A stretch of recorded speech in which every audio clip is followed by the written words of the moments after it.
Good evening, it's Pilgrimers, and welcome to our set review for Attack of the Vine! Are you scared yet? Kinda.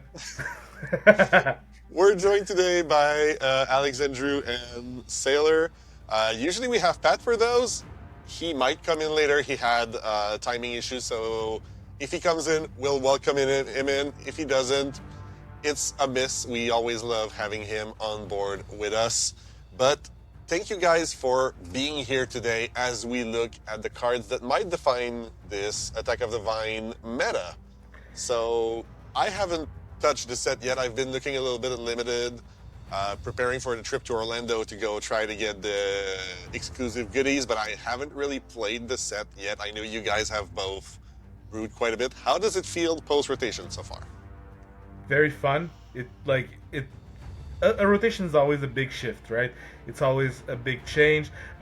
It's a big needed change. I think we touched upon it in our last video from this week, where we said that we're kind of sick and tired of all blurple all the time. Some things will stay good, like toys is nearly the new dogs if you want, but not as egregious as the deck might have been in the past, in my opinion.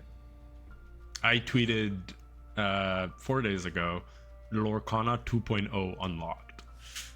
What I meant by that is that there's very new and deep and complex patterns that we've never seen before. I feel like in the first 2 years of Lorcana, they're kind of like baby stepped us to very streamlined. Make sure everyone is like learned the game, and now we're going into some of not all the decks obviously, but some of the decks incorporate more complex plays and patterns, and they're good now, which they were not before.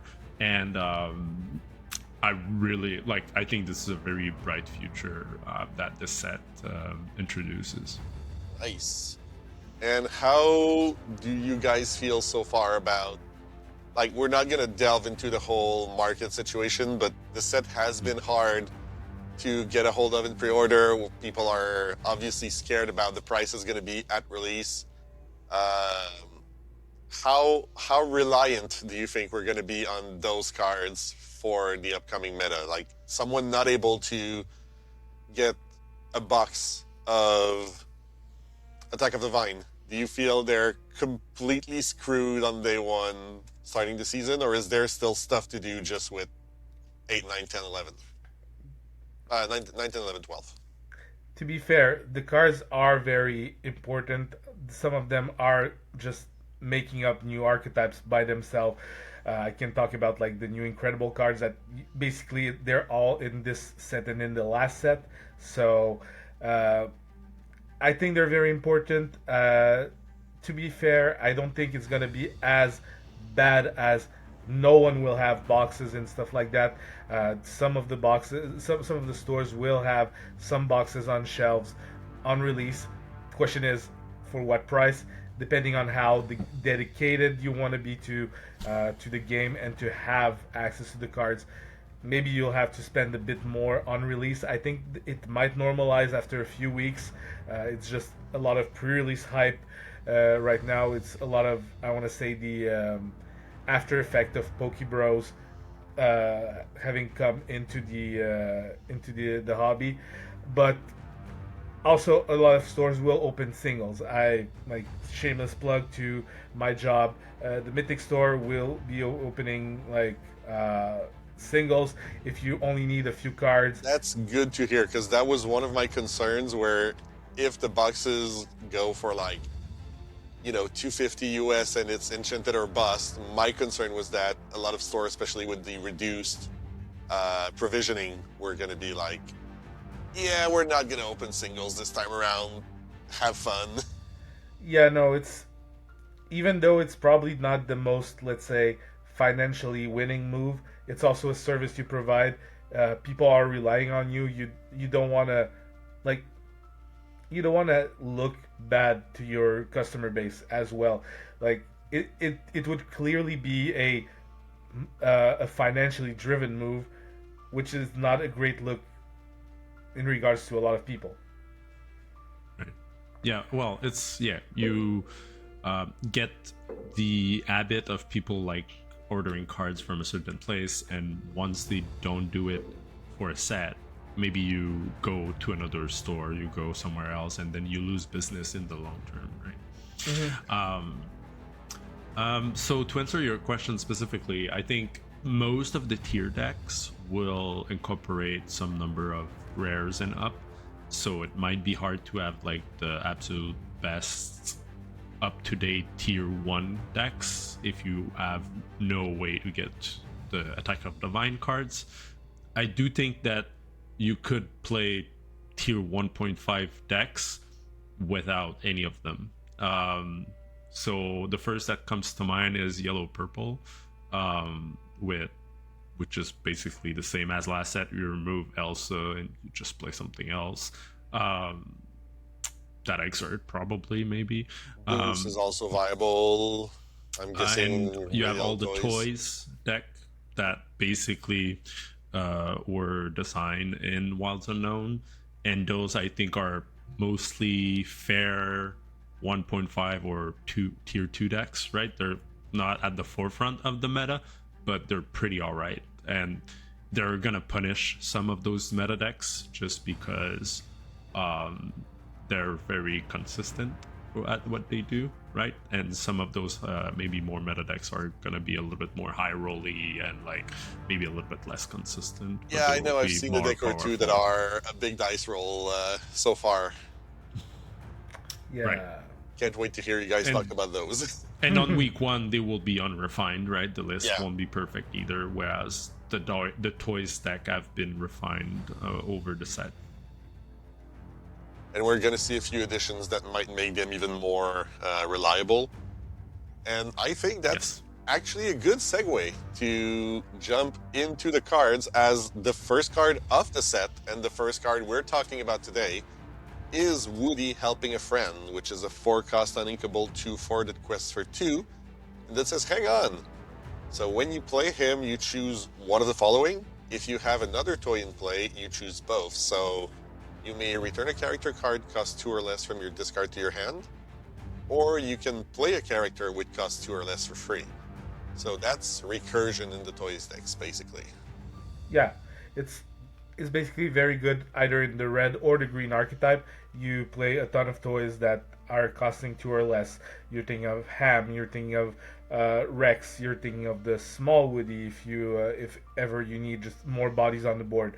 There's also in red, there's more toys like the Wind-Up Frog, like the Janie doll and everything. And in the box. Hand in the box and everything. So it's just a good engine. It's also a bit more sizable than some other toys. So it's one more uninkable, but I don't think that's such an issue in both those decks. The red deck had quite a few, but I don't think we're going to see as many horsemen this set around, so... Probably. Things have shaped up a little bit since the last meta. As we have said, like the cards from the last block, let's say from year 2, were a lot smaller in strength. Now with things like Whispers, where things were ginormous, well, Horsemen lose a bit of value. Yeah. So what do you guys think about Woody? I think it's a fair card. Like toys is a fair deck. It was like once you start like drawing lots of cards and having lots of inks and playing out those characters, which plays a character for free, etc., the body becomes quite annoying to deal with because it's quite large for something that basically costed 2, right? It costed 4 up front, but it helped you play at 2 costs, right? Mm-hmm. So I think it's like fairly strong. Not gonna push the deck over its current strength, but it could be a nice addition to it. I've seen him as a 2-of quite consistently in board the archetypes, like I said, just as a good curve filler that provides good value. Yeah, and fun fact, we're gonna talk about like there's another card that does this in Emerald, which is the Buzz. Yeah. I think it's And much better. The buzz is much better. yeah, but the fun thing is, just like we had in Wilds, if you look at the art, they're mirrored cards. So the Right. Buzz is going to be like the camera from the other side. We're going to see the back of Woody, and here we can see the back of Buzz. Yeah. So a little bit like we And had he's a with 4/2, Mike Win whereas- McIntosh, I think. Oh, really? He's also 4/2? Yes. Yes. I missed that. That's good. Yeah. Love some of that design. Yeah, he doesn't return the same thing, but we're gonna see that in Yeah, Emerald. no, we're going to get there in Emerald. Yeah. Maylin Lee, lead vocalist. So, one of the new franchises being brought with Attack of the Vine is Red Panda, and Turning Maylin, Turning Red. Sorry. And Maylin is a one-cost inkable 03 with Singer 3 that can only sing songs that have sing together. So she cannot sing songs without sing together. So it's not a Cinderella. It's not Cinderella. She's quite narrow in the fact that there's like you can only play so many of them, right? So and the one that they added this set are not very good. It's outside of like the Red Moon Ritual. We're gonna soon Ruby, but the Ember Ruby song list is kind of not coming together too much. It's kind of lacking a little bit because it's Ursula is in the meta, and like the songs are not as efficient as the steel ones, right? Etc. So you can play this in Ember and Emerald, and you can sing together Under the Sea or Circle of Life, and it survives the 2 damage spells, right, or the angel effect and stuff like that. So there's certain uses there. And like if ever the Ember Ruby Red Panda songs deck can pop off, this certainly is like the main reason it can do so, right? In terms of its consistency to play a turn 1, right? And there's a really good turn 2 temporary shift with this. And I think that's like one of the main pull to the deck is being able to shift that on turn 2 and sing Grab Your Bow.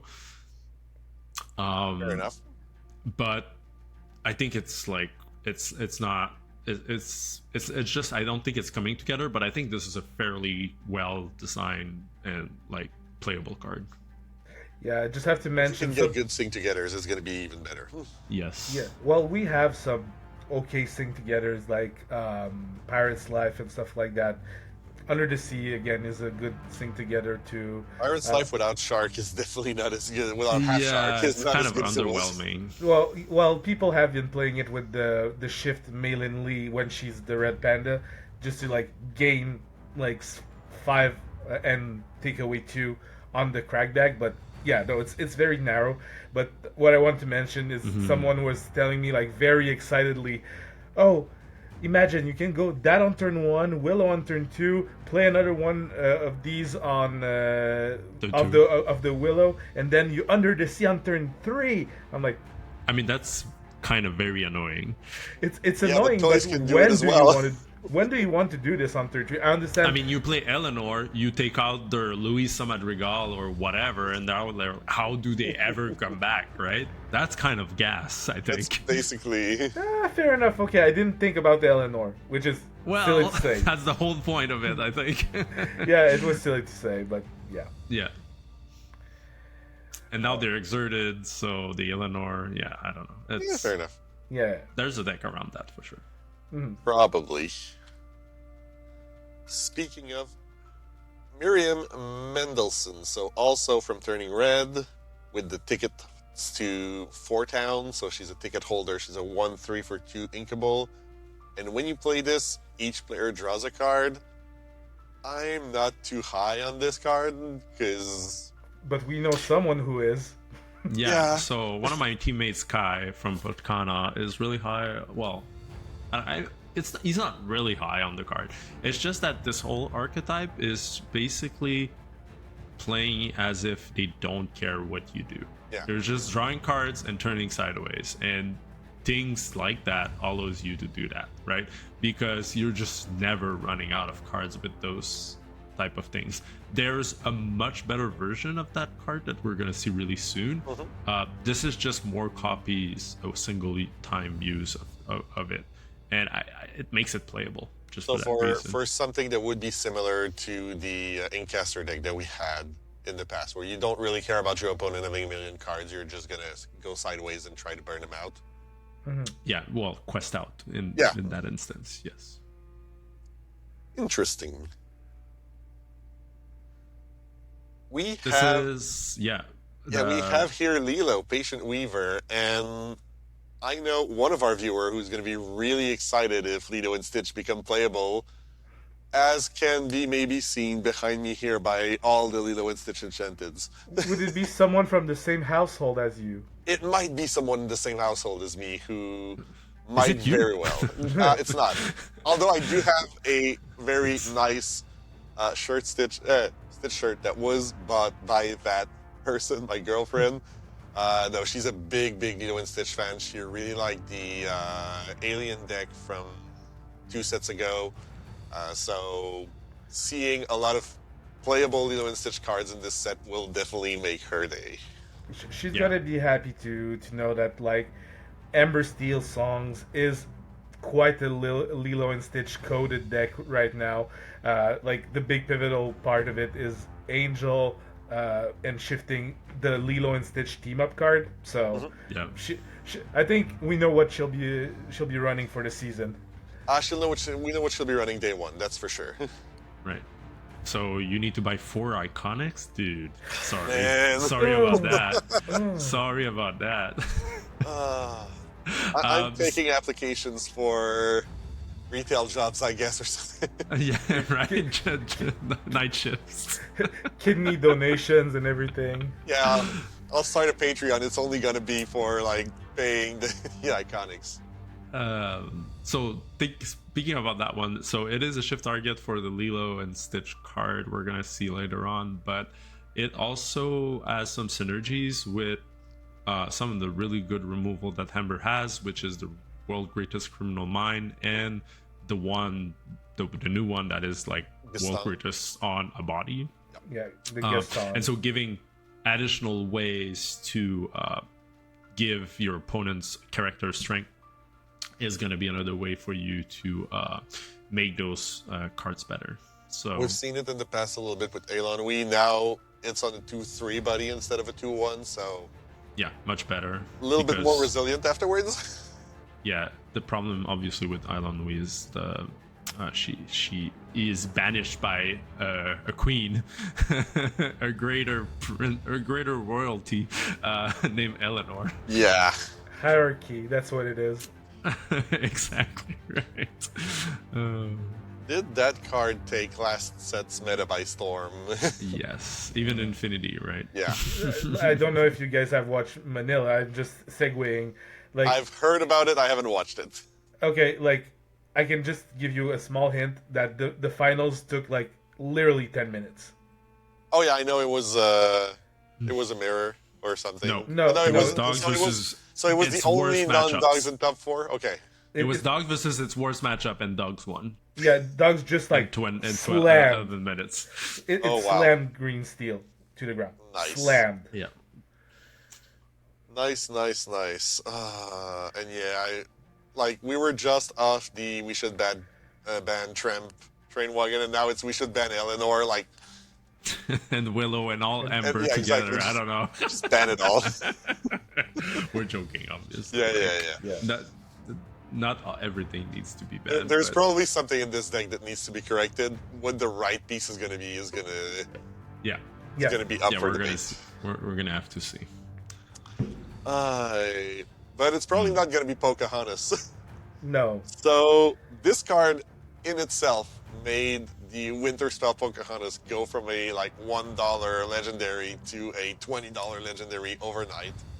Well, I might have helped a little bit about that. So that's your fault. You didn't tell me beforehand, so I could stock up. Well, are you on the Metafy? I buy your guides. I'm not on the Discord, so that's on me. I'm sorry. I'm kidding. I'm trying to be funny. Okay. Sailor's Metafy. Subscribe if you haven't yet. you get like advanced information on what legendaries to buy before they spike Market up. watch. That's kind of part of the appeal. I always put out a buy list of things that I know will be better, and just to tell my subscribers, like, if you don't want to overspend on those cards, yes, some of them probably won't see too much play, and if you don't use them, you can resold them, whatever. Yeah, at the same but price, those, basically. some of them are always spiking, always, right? Like the first time I did it was like back in the day was Lucky Dime. I was like, we broke Lucky Dime. Nobody knew about Lucky Dime at all. And I said to my friends, buy Lucky Dimes. I bought all the foil Lucky Dimes that I could find. And they went from $1 to $25 overnight. Yeah. But back to So this I'm not lady trying here. to influence Yeah. the market. It's just that I find those decks. So Yeah, obviously you're I have like, the information there's something before to do everyone with else. this. Hey, you put in the effort to discover the deck. Like that's It's a lot of time and effort. exactly. Gotta Yes. have some reward to it. But Pocahontas Guiding the Tribe is a 2-drop inkable 2/3 questing for 1 that says when you play this character, you may play a character with cost 1 for free. So very similar to a family dog we saw a few sets ago that just rotated out. Just 1 cost cheaper and plays a card 1 cost cheaper as well. So I assume the aggressive strategies will. With a better body. It's so much better. It's just Oh so wait, much better. I just no, you can't. Okay, for a second I was like, so you can like turn to Willow, and then I had like the -1 in there, so I was like, Willow Well, into Pocahontas into. I was like, wow. You can actually because of Aurora, because she's right. a princess. With Aurora, so you can. Oh wow, that's. Yes. You can have So- a big board. Yeah. So if your opponent as a character to challenge the Aurora, what's really good about this is it can act as like a pseudo like Willow or whatever, right? Like it's like a good body, a 2-cost body that the size really matters, and you don't have to exert your Aurora or your Pluto or whatever. You play this and you play another 1-drop, and then you can still play the Eleanor Eleanor turn turn 3. while having 3 characters, and one of them being really beefy, right? And also threatening the shift. So this, while being a princess, is just like the perfect card for an aggressive Eleanor strategy, right? So So how much are out we with, gonna hear out about with the Eleanor dogs, today? in with the princesses. Eleanor is still gonna be a meta-defining card. There's no workaround. Yes. Like we're Oh, like, 100%. like we're gonna see a lot of Eleanors coming forward. It's the world we're gonna live in as long as there is no like ban or errata. Well, I don't wish for an errata. I think I it don't was the think worst they're gonna thing. errata anymore. So Yeah, it was the worst thing that happened back in the Bucky days. So I mean, it was as good of a ban to be sure, fair to us, right? Like we don't. yeah. For me, it's the same as a ban. Right? Yeah. Like so. But thinking when for I saw the the- reveals for this set, I'm pretty sure that was not why they changed it. But looking at Infinity and looking at the reveals for this set with all the Floodborns that cost basically nothing, I was like, oh god, imagine if we'd had like regular The Buckies. Bucky with the 1-drop Floodborns going in. Like, Yeah, it would be terrible. So this card is fantastic. It's actually like S tier good. It's just Wow. really like one of the best cards in the set. it's a rare, which is usually good for affordability. This time around, we'll see what that does. Should be. well, it's gonna Should be be accessible. still thinkable. It's gonna be accessible. It's also like a buy a box promo or something. So Ah, right. It's in the. I think I it's the think pre-release. I think pre-release it's the kits. yellow. pre-release, Yeah, it's something like that. The yellow Yeah. pre-release promo. That one's gonna be a tad pricey, I assume. Oh, Yeah. probably. Yeah, that will be the one to open probably. So, Woody, Town Sheriff, 3-cost Inkable, 3/2. With Move Along, when you play him until the start of your next turn, chosen opposing character can't challenge and must quest if able. So, an ability that we're seeing more and more in Ember. It's a As- growing pressure on a body. I think the third or fourth time we're seeing this on a card now, and If not fifth, yeah. Yeah. Like we had it with Gaston First and one was Rapunzel. Whisper Gaston one. yeah, and I think it's starting to be the way the team at Ravensburger is designing Amber removal to a degree where like, oh, we're gonna force your characters to quest so that they're exerted Yep. instead of being direct. And it's actually fairly okay at doing that. It's a very fair way of doing it. Yeah. Yeah, on a body, so I think it's playable. And it could be a good addition for some decks that don't have too many interactions early on. Yeah, no, it usually ensures that your opponent's going to have an exerted body the turn afterwards. And if it's reckless, it basically cancels it out. So, Yeah, there's a nice curve with this where you play turn 2 Scrooge in Ruby, turn 3 Woody. Into turn 4, you boost the Scrooge, challenge the thing, and Oana means family. Yeah. Oh, Very that can be cool. good. Very very cool 1-2-3 punch. Yeah.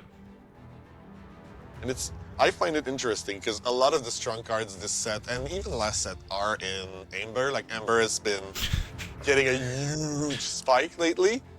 Yes. And I think it was needed because in the first seasons, apart from like the stuff from Daisy. Steel Song and Daisy and Aggressive, Yeah. It didn't really have a flavor in Ember. And now we're getting to see a little bit more of just like, oh, it's princesses and it does stuff with Rapunzel healing, but there's only Rapunzel doing that. We're going to heal one damage here and there with every other card. Ariel and Rapunzel held the color together for like 2 years. Yeah, basically. So it's Basically. it's good to see the design space being explored a little bit more here. Yep. Right. Overtuned, but Ravensburger overtuning a color to compensate, that's a first. That's it. It's overcompensation at its best. Like, they did the same. Well, I won't say I'm ready for them giving nothing to Amethyst for a few sets now. They right? deserve it. Yeah, I think they deserve it, but still, I don't know. Anyway, We'll see where that goes. Yeah. But we were talking about Ember removal. This is a lot more direct removal. It's Gaston Superior Archer. World's greatest Gaston. World's greatest Gaston. Yep. 5-cost inkable 3/4 that does World's Greatest Criminal Mind on a body. So banish a chosen character with 5 attack, 5 strength or more. On a decent body, might I add? Like this is chunky. Like it's. I mean, 4 or 5 drop, not that much. No, but just in general, like the body is not horrible. It's the Amber Hades, basically, right? Like the Hades and Amethyst. It's like a 3/4 that banish something on play, but the thing is conditional. So, but it's an uncommon, so it's going to be a lot more available than the legendary Hades. Yes, and also we do have World's Greatest Criminal Mind in the core meta as well, available from being reprinted in Fabled. So I think a lot of my evaluation from this set will be about those two things, right? And then the willpower will be from other stuff we're gonna talk about. But like if a character has 5 strength or more and doesn't do anything on play, I'm very dubious about its viability, and one of the reasons why will be Gaston. If because it's under I really 3, think then it's like another set of removal that gets it. So basically, you want 4 strength characters all the way. that's exactly it. But the 3 or less, it's gonna depend, right? Like because there's not too many of those effects that take out multiples of them, or right, like they need to be good even in the matchups where they don't have that many of those, right? Yeah. So it's a little bit more complex, right? But for sure, the 5 or more, they're very expensive, and if your opponent gets like a too much of a tempo advantage to take them out while also deploying to the board and taking it out, it's a much bigger problem than if you have a removal that says remove a thing that has like 2 strength or less, that costs you 1 or 2, right? Like it's such a big difference. Yeah, if you like turn 3 shift your Mr. Incredible, and now you have that and 1 card on board, you don't draw with it because you can't challenge, and then they just The game's most over. greatest it. Like the game's over. Like you haven't done anything the first 3 turns, and I outvalued your only play, and now you have no board, and like I didn't lose cards, you did. Like that's like game losing. Like, Yep. And we're not gonna see the Captain Hook, so I want to talk about it here. Did you guys play Kingdom Hearts? Yeah. I didn't. They confirmed it was not. I know they confirmed it was not, but the art of the Vinelings in a few of those cards, and this one is one, the Hook in Ruby is even more It looks similar. like a Heartless. Really looks like Heartless, and it got a lot of people excited. I'm pretty sure if they were hinting at Kingdom Hearts, they would have done it with a little bit more fanfare. Like they would more have said, subtlety. And more or less. Like if they right. were like, Kingdom Hearts is coming in set 14, I'm pretty sure we would have known by now. That's not something they would be holding back. the only problem is it's a licensing nightmare since the game. Not. No, it doesn't belong to Square surprisingly- Enix too. So surprisingly, the Final Fantasy characters belong to Square Enix. Yep. But every single original character of the game is a Disney property, which is why you can sometimes, like at Halloween events and stuff like that, you can see Sora in the parks. You can see Donald and Goofy dressed in Kingdom Hearts. So any single piece of original design for Kingdom Hearts Is Disney is property? Disney property. So Okay. So we should be seeing that in the future. Just I maybe not wouldn't be now. surprised if at some point we see Sora, Roxas, and the Organization 13 making their way into there, and we have a lot of Disney pins to show that they're well allowed to use the IP. Like one of the hottest pin drops these days, and Disney parks that like people basically fight for the same way we're gonna fight for the boxes next week are the Keyblade pins. So no, it's totally fair game for Disney. Whether or not Ravensburger has the right, that's a different story. But yeah. Well, Don't expect to see the Final Fantasy characters on these cards, though. No, that would be like go play Magic if you want to do that. Exactly. But no, really, really cool card. Really happy to see it add uncommon. We're gonna see a lot of it. Hopefully, I have time for the pre-release guide. If I don't have time, if you have this in your pre-release, slot it in. Like, Play it. Right. Just don't play it. even bother thinking about it. Just put it in. Yeah, it's inkable. So Yeah, it's inkable. Like you're not gonna lose anything by having it. Yep. yep. Maylin Lee, Losing Control, is a 3-drop inkable 2/3 questing for 1 that says when you play this character, and let me know if that sounds familiar. Look at the top 4 cards of your deck. You may reveal a Red Panda character or a Sun card and put it into your hand. Put the rest on the bottom of your deck in any order. Jeez, I wonder if we've already seen that in a 3-drop in Ember. What is it That about? is a 2/3 quest for 1. Yeah. What is it about redheads and like picking up songs? I don't know. They like to sing, I guess. They do like to sing. So yeah, welcome back, Ariel, Spectacular Singer without Singer 5. Yep. And more hits because it can finds itself. Yeah. Imagine if Ariel could find herself. You're like, yeah. Oh, The it's amount more of hits in times the that deck. your Ariel was finding you, your shift Ariel or your Yeah. other cards that you wanted. So yeah. This no, is like a big staple. Like this is so good. card is amazing. Like I've played a lot of Steel Song from this set. Like I tested it a lot. Card is amazing. Just very good. Chef Kiss. Yes. And she makes some of the song's archetype work by herself. Like she's the glue that holds all the song archetypes together. Mm-hmm. So welcome He's back, really, Ariel. really Well, good. fixed Ariel. Yep. Yes. She won't be singing Singer Whole New 3, World by herself. not being Singer 5 is certainly a downside, right? Yeah. Like, we're not going to not say it. But it's not as bad when Holy World is not part of the whole thing. Yep. Right. But it doesn't sing Thunderbolt, which is like a really big downside. You still sing strength, which But she Akud. still sings strings. And a And what? and a coot and a moody. Yes. And sing together or whatever. Yeah. So definitely one of the best cards in the set too.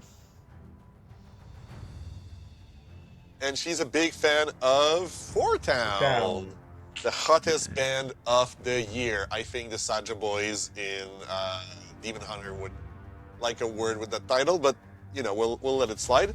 Well, that was not that year. Fair enough. But they're a four-cost uninkable 5/5 with Singer 5 that whenever you sing a song with Sing Together, you draw a card. So the boy band doing boy band thing, it's a card I had written off, to be fair. Like, when you told me to put it on the list earlier, I was like, really? Four Town? Oh, look at the stat, dude. No. That thing is huge. It just has a bunch of good keywords and numbers written all over it. It's gonna do its job. Like, Fair enough. I don't think Yeah. I don't think it's a staple, but I think it's a very serviceable card. Yeah, my And point like, was if you have mainly a that- few of them, you just draw like all the cards, right? Like, I've seen like egregious things like singing, I don't know, like eye to eye with both of them, drawing 4 cards, untapping both of them. Play two of those, sing second star, draw 6 cards. Yes. Right? Like, Fair enough. this card has like good stats. It does have the 5 strength problem of like not doing anything on play.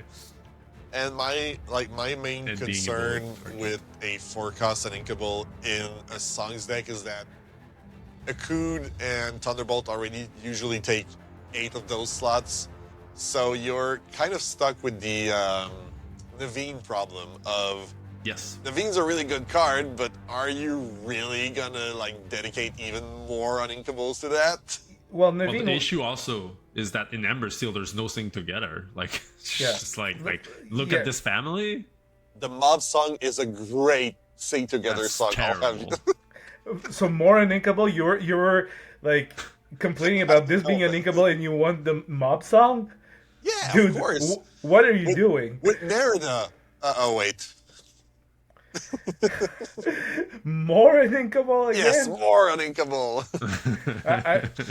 I feel like I'm talking with one of our viewers that used to slot in way too many uninkables in their deck, and he was playing exclusively online at that point, and he was like, I don't see the problem. I never get punished. I'm like, dude, play some in-person tournaments where you have to play 12 rounds of not getting screwed by uninkables. Good luck. Yeah. Yeah.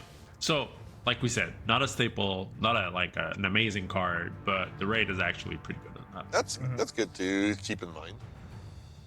All right. On the One of opposite the iconic the Enchanted of the set in its regular form. So Mike Wazowski, Heroic Climber, 2-drop uninkable 04, and when you play him and whenever he quests, each player reveals the top card of their deck. If it's a character, they put it into their hand. Otherwise, put it on the bottom. So, dual Daisy, basically, that also activates when you play him. I think this card is insane. And my pick for... I should wait before the end of the set review, but one of my pick for the best for the best card in the set. There's only one problem with the card. Just one.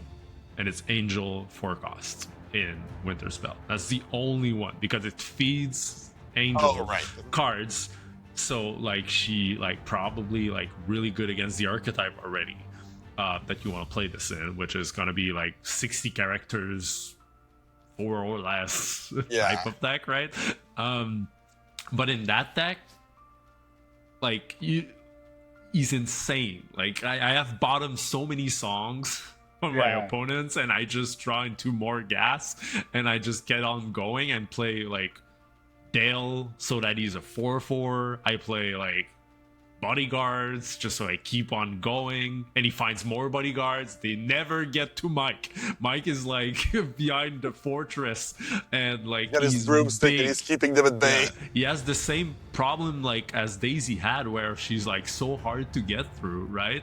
And even though he's giving you cards, well, this one also give you cards instead of just Yeah, it's not getting just an the opponent. extra You're lore. also gaining the extra cards, so... Can we call him Party Daisy? Party Daisy, card for you, card for me, but not if you don't play enough characters. Only for me. Only for me. I'm a little sad we see him on the card, to be fair, or even on the Enchanted. Like, I was hoping for him to be covered up. I know there's one of the cards where there's the vine in front, one piece of art where there's the... it's on raw in red. Right, where there's the vine in front of his face, but I would have liked more of that. Just the running we gag need to from the see movie. like a main character from the new franchise, right? It would have been great to have like something in front and the flavor text to be like, look, I'm on a card.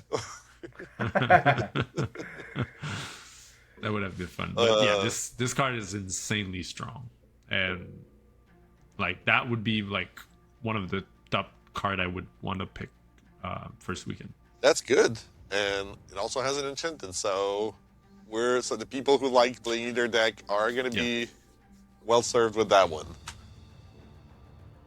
Now, one of the legendaries of the set, and a lot of them this time around are in Ember, in the sense that a lot of the team-up cards are dual colors, including Ember, so we have a lot of legendaries touching that color. But one of the only ones only in Ember is the Horn King, Merciless Master. He's a 5-drop uninkable 5/4. And while he's exerted, you may play characters from your discard. If you do, they enter play exerted. Very on flavor with the character. He's like that necromancer reanimator thing, so he's gonna reanimate stuff. You can go into crazy loops with this the Ember Sully we're gonna see in about a moment, and Olaf, like you can just like start the circus song of like You play them all. Yeah. Yep. All the Olafs for free every turn. I've seen that. The one thing I want to say is that rules-wise, it's also really interesting because since you may play characters from your discard, a lot of the cards that say, like we had the Pocahontas earlier that says you can play a character cost 1 for free, that character can come from your discard. It's fine. You can recycle your old characters with Pocahontas. You can really do some really funky things with this 5 strength character that doesn't do anything when he comes into play. Danger. Oops. We've hit the problem that with costs the card. 5. And so it has 5 power. It has 4 willpower. It's uninkable. And it doesn't do anything on play, right? All the red flags are here. Don't date that guy. He's also an undead evil king. I think that's enough red flags from the get-go. So for me, this is... I'll let you know.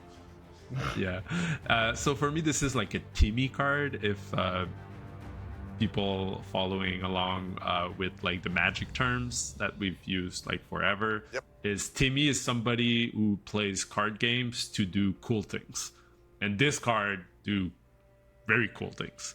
The issue is it's too vulnerable. Yeah, it doesn't do those things on play. So I don't think it's a competitive card. I think it's a powerful card that is too vulnerable, and that's gonna make it so that it's not gonna see like highly competitive play.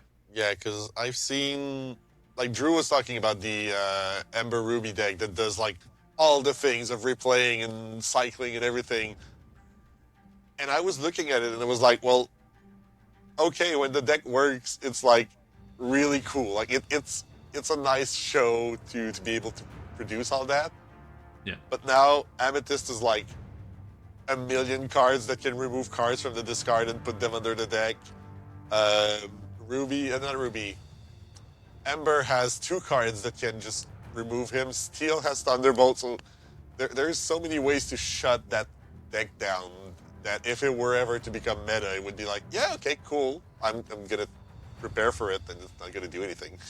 You just have to play incidentally good cards already, and they're gonna catch it. Right. So there's like an exception where there's 2 cards that lets you play this exerted. So I think, and they were introduced, and we're gonna talk about them soon. But so it makes the card a little bit more interesting because then you can play this and then use them immediately. The problem is that it's a 5 cost. So how many times you can do it? How many cards are you going to be able to play starting from 5 without Sale or Tipo? Right. We'll see. We shall see. I thought we were going straight into the Sully, but no, we're first going to see Kenga, the Honey Bard.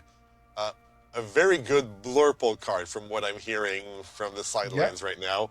A 3/4 Singer 5 for 3 that quests for 1. And that's going to be a bit of a theme where there's a few cards we're going to show you today. There are going to be interesting Blurple cards in non-Blurple colors. Let us know why. So the reason is Christopher Robin, the Blurple card that says that you can play honey characters from any ink color in your deck.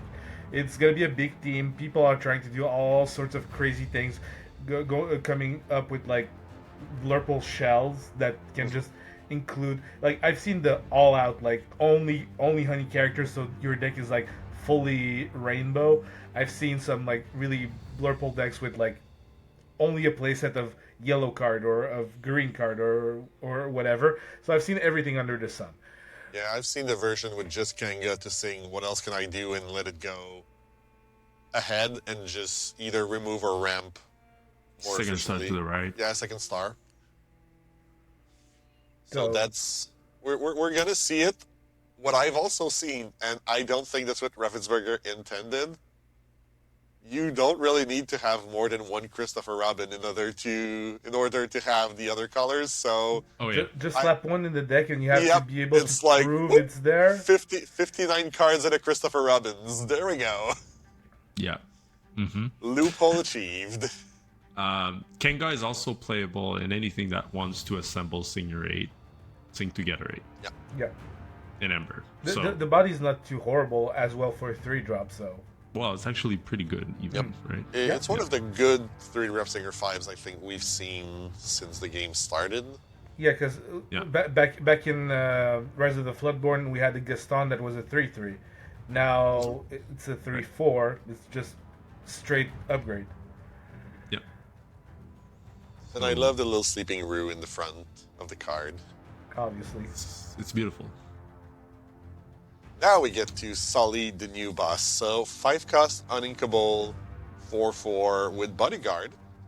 And when you play him, you may return a character card from your discard to your hand. I'm having flashback from my Racer days. But hopefully he's a bit better. He's so much better. Yeah. He's like... I just want to tell you, I've said Sully loops like 100 times in the last week. I'm like, Sully loops are a thing now. Okay. And like Sully is one of the best cards in the set as well. The Sully Bodyguard is very relevant. Sully.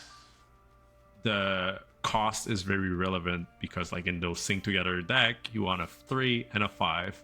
What can you do on turn 3 is a Cood, the Sully, get back something that you discarded with like a draw discard card, get that back, and now you have Singer 8. You protect the Singer with this.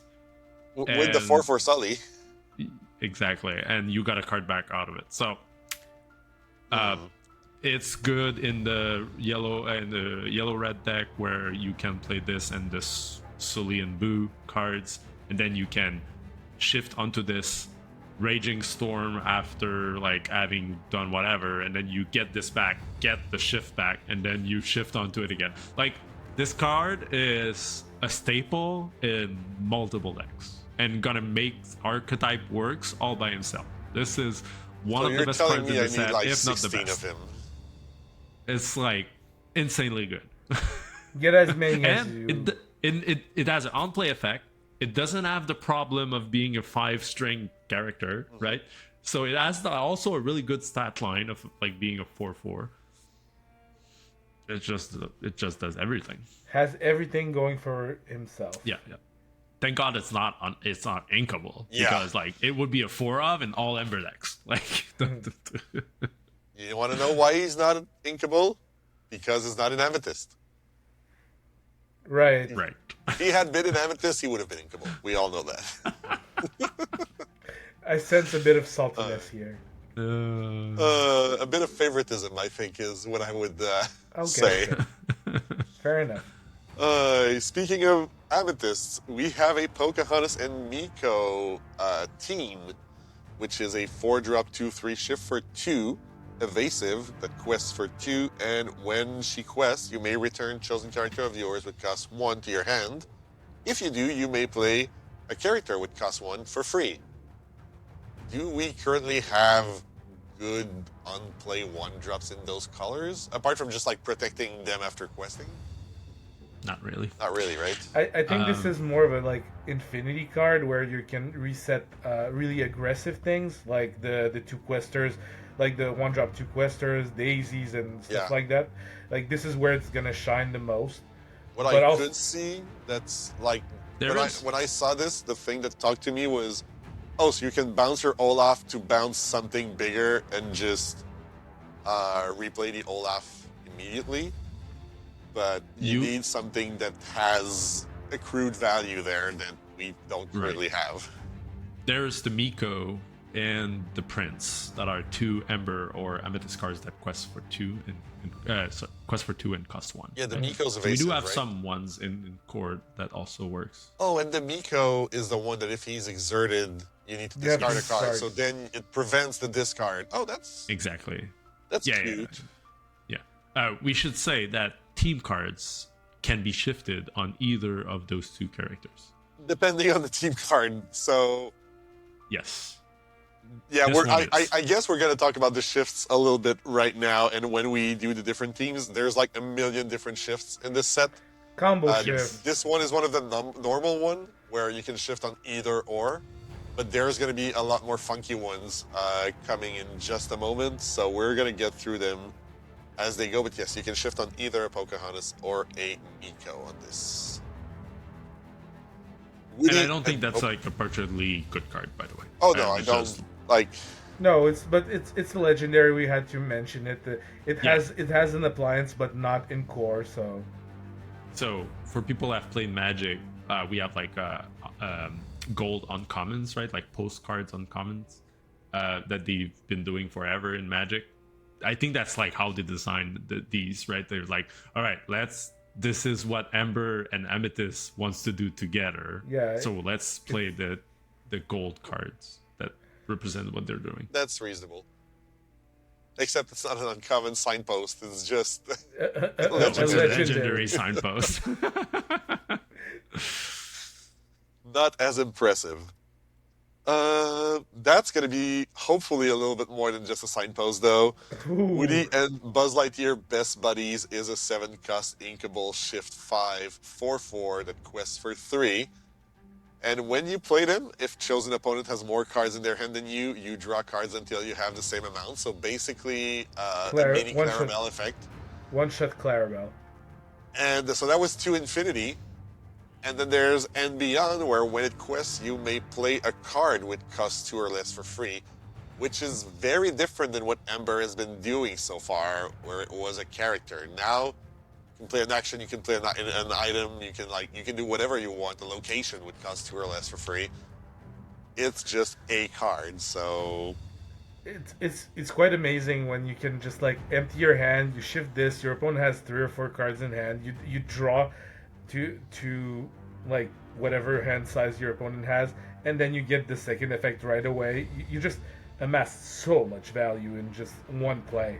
and then you quest and either like you play a character or you do a BR guest and find another character to have Yeah. even more gas. Like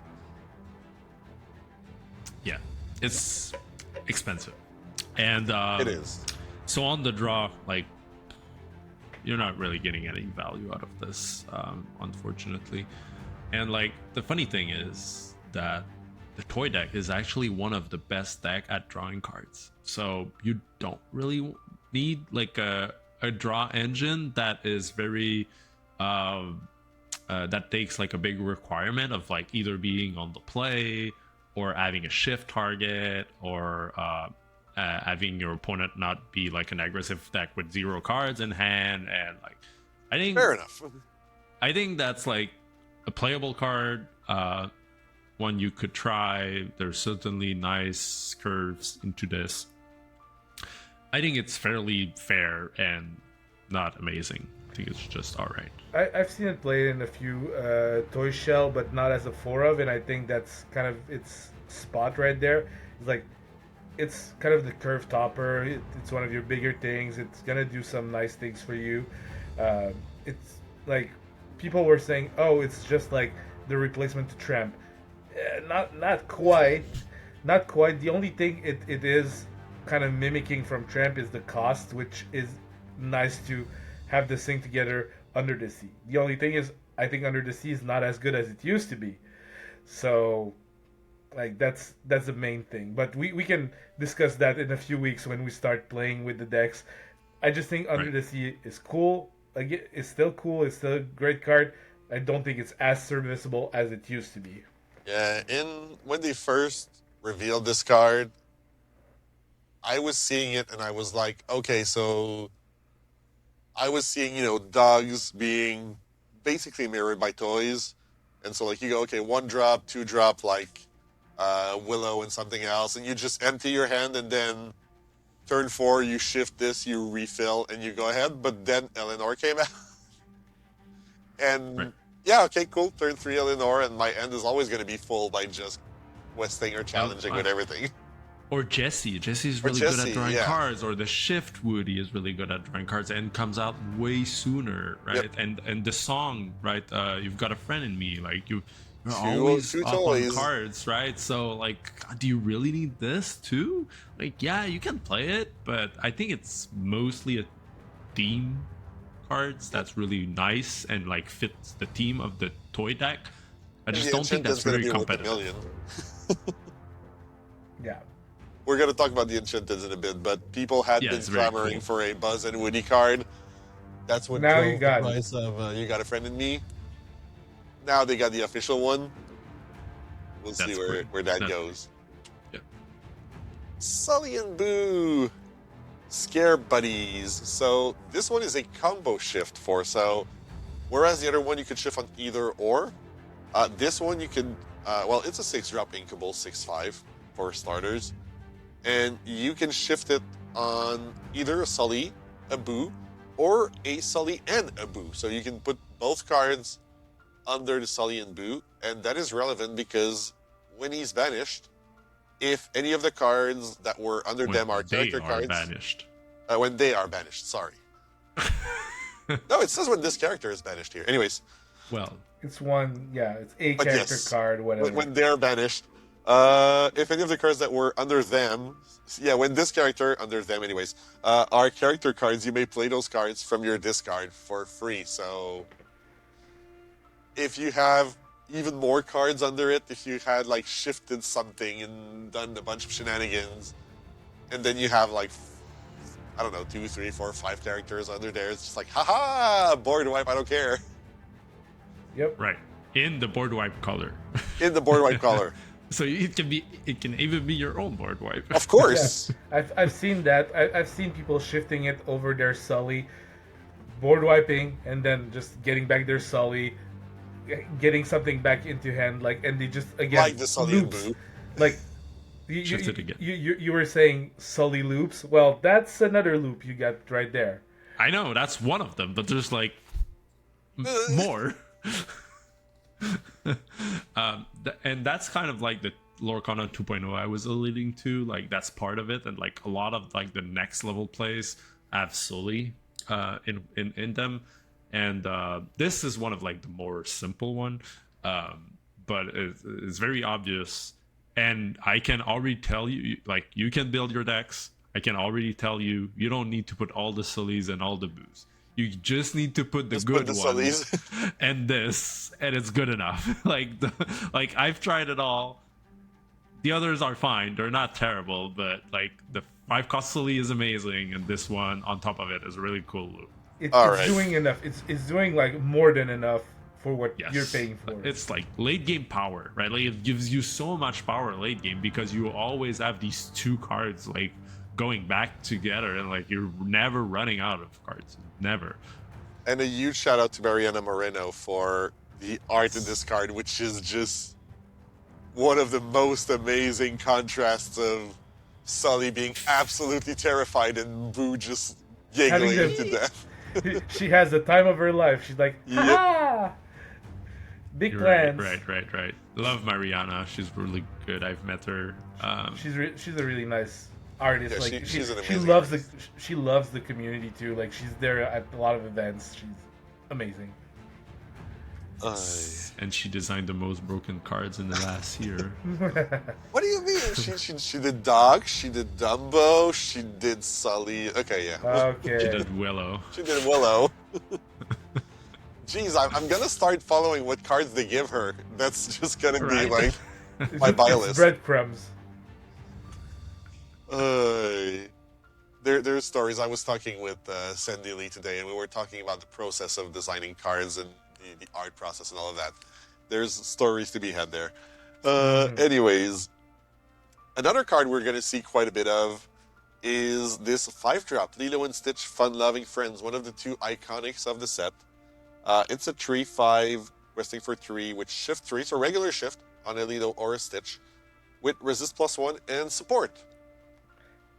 Support. Just an amazing keyword soup. Yep. Like Yep. it's just great stats, great keywords, great like quest line and everything, and Doesn't die to cheap. Gaston, doesn't die to Thunderbolt. None of them. and enables Gaston. It enables Basically doesn't care about Angel, because like if they want to throw 5 turns of cards into it, sure, I guess. No, that card is amazing. For having played, like I said, a lot of the new Ember Steel Lilo and Stitch deck, that card is bonkers. Like it Yeah. does a lot of work. And they certainly didn't pull the brakes on like how many Lilos and Stitch base they've put. You could, Like there's so many of them. I think, good ones. I mean, like playable ones. I had to choose among like 16 of them. Like I mean, like four playsets of 4. Yeah. And you're like, oh, I'm not gonna play 16 shift targets. That's unreasonable. But like, you can have easily 8 and be like super happy with that. Yeah, we even get a new 1-drop Stitch that we're going to talk about in a bit. In The Steel. Frog, Saver of Frogs or something like that. Yeah. Protector of Frogs, I think.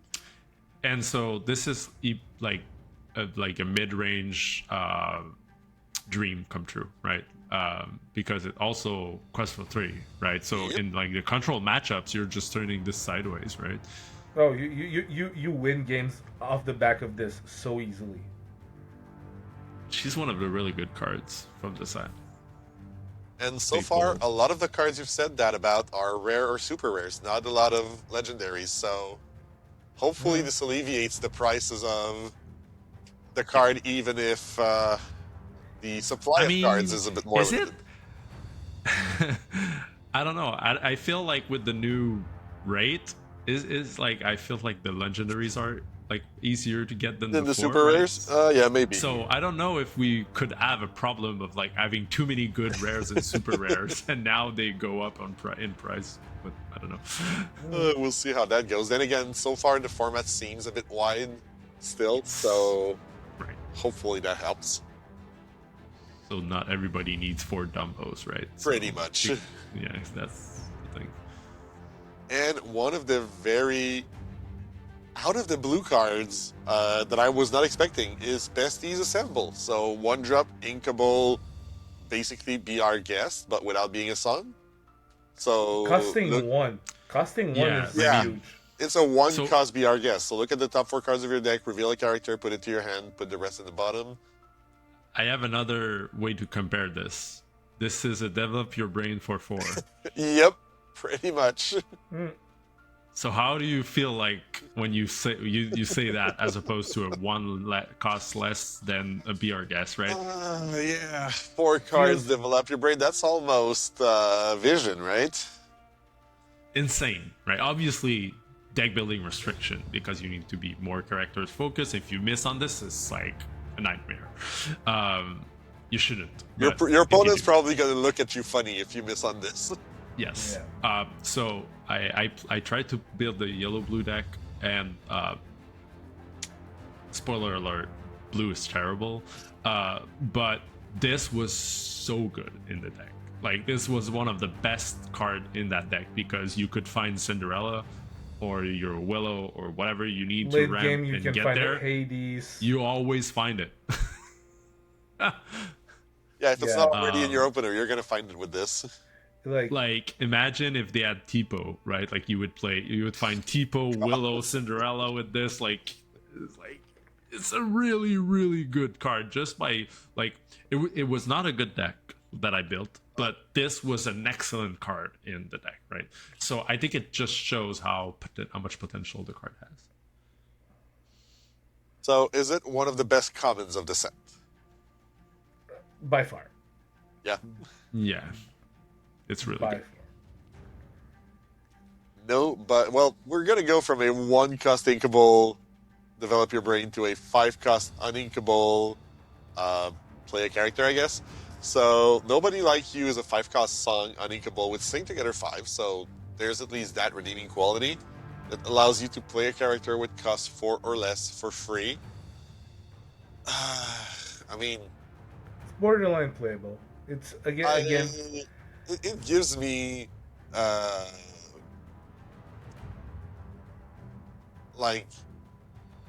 nightmares of set 1. What was a card with Maui that you played very, very early on, Drew? Just in time. Just in time, exactly. So, this gives me just in time vibes where, it's cute, but then you tap that deck at the end of the game and you're like, well, that's a useless card. Yes, obviously. And it's uninkable again. Obviously, that's why I say it's incidentally almost on the cusp of being playable. Obviously, when you have a lot of things to filter your deck, to find it at the right moment when you have an appropriate hand to play it, it's gonna look great, and all the other times it's gonna look so bad. Yeah, I mean, I think the gimmick to make this card not so unplayable is to very on team. Put it in the 4-town deck so that it draws a card if you have 4-town in your deck in play, right? And it has some incidental value with the Horn King. You can sing that with the Horn King, which is a 5-drop, and bring something back from your discard. You can get cute, right. You can get cute with it. But I think that's not too competitive, but yes, it's an okay card, right? That has a bunch of synergies with the cards that they've printed. Exactly. I was saying the word cute. Well, this is what this card is. It's cute. This is a little bit less than cute, though. It's a little bit more playable. So we have a 1-cost item inkable in Powhatan's Staff that you can pay 1 ink and exert so that the next character you play this turn enters exerted and gains bodyguard until the start of your next turn. So you were talking about cards that can play the Horn King exerted earlier? Yeah, speaking of the Horn King, this is its best friend. Yeah, so that's the cool Timmy combo, right? Of haha, I play an item to make my legendary card good. After paying 1 and exerting it. Yes. So now my legendary 5-drop is a 6-drop. Right. But this also makes all your characters Bodyguards. Eleanor. Yeah. More Eleanor. More ways to get Eleanor triggers. Oh, God. So, but you're saying that and I see protect your small stuff, right? Because the amount of times last set I've played the 4-drop Mickey after they were oh, you only have 2 characters, you're not going to Eleanor, and then quest, Mickey exerted. Oh, wow, that's 3. Look at that. Well, actually, Mickey exerted quest. Yeah, Mickey first, and then yes. quest. Mickey first, quest. Lower your strength. Oh, well, look, Eleanor trigger. Uncontested. Uh-huh. Yep. So I think this is playable. I don't know that it will eventually be like meta, but I think it's a consideration for your deck building early on. And just the ability to turn any character into a bodyguard means that any overstated thing you have that you might want to use now Or resist becomes cards. yeah. Yeah. You can give that to your little Lilo, the bundled Lilo up and one. Stitch. No, but the Oh, little right, bundled up yes. one, just be like, ha ha. That's kind of cute. We were talking at the very start of the set about wait. Oh yeah, we did, but We just did Ember. yeah, I know, but should be Amethyst there. Yeah. Oh, okay. Okay, whatever. We're not going in color order. Sorry about this. What? Or, Okay, or I just we want to choose say the Amethyst cards. the Ember cards were by far the Yes. is gonna be by far the longest of all the 6 ink, and also the best one, and it's not remotely close. Like, in my opinion, at least. Yeah, so this is an Ember set. Yes. Again. But we were talking For the third set for the in a third set in a row, it's an Ember set. And I do confirm that Amethyst cards are in the list I sent you. I just Yeah, I know. We're gonna get onto them at some point, I guess. But here we have Emerald for some reason with Buzz providing cover, so that's the backside of Woody's card earlier. you see Woody in the Love back. He's a 4/2 for 4 uninkable, so Woody was a 2/4 as you mentioned, questing for 2. And when you play him, you choose one of the following. If you have another toy, you can choose both. So you may return an action card with cost 2 or less from your discard, or you may play an action card with cost 2 or less for free. Do we have good actions with cost 2 or less, sirs? I mean, we do in this set. That's the most important. Let's ask a question. Do we have good cards with cost 2 and good actions with cost 2 or less? Sure. There's That could be it. that could be like actual factual. Be our guest. It could be so many. If it's in things. steel, it could be the card that if you discard, you can do fire the cannons or whatever it is. Yeah, the Mother Goth one. You can do Smolder, which is now an action dock. True. You can do so many things with that. We will see even in actual Emerald, we have a few things that are cool at the end of like this section. All right. Yep.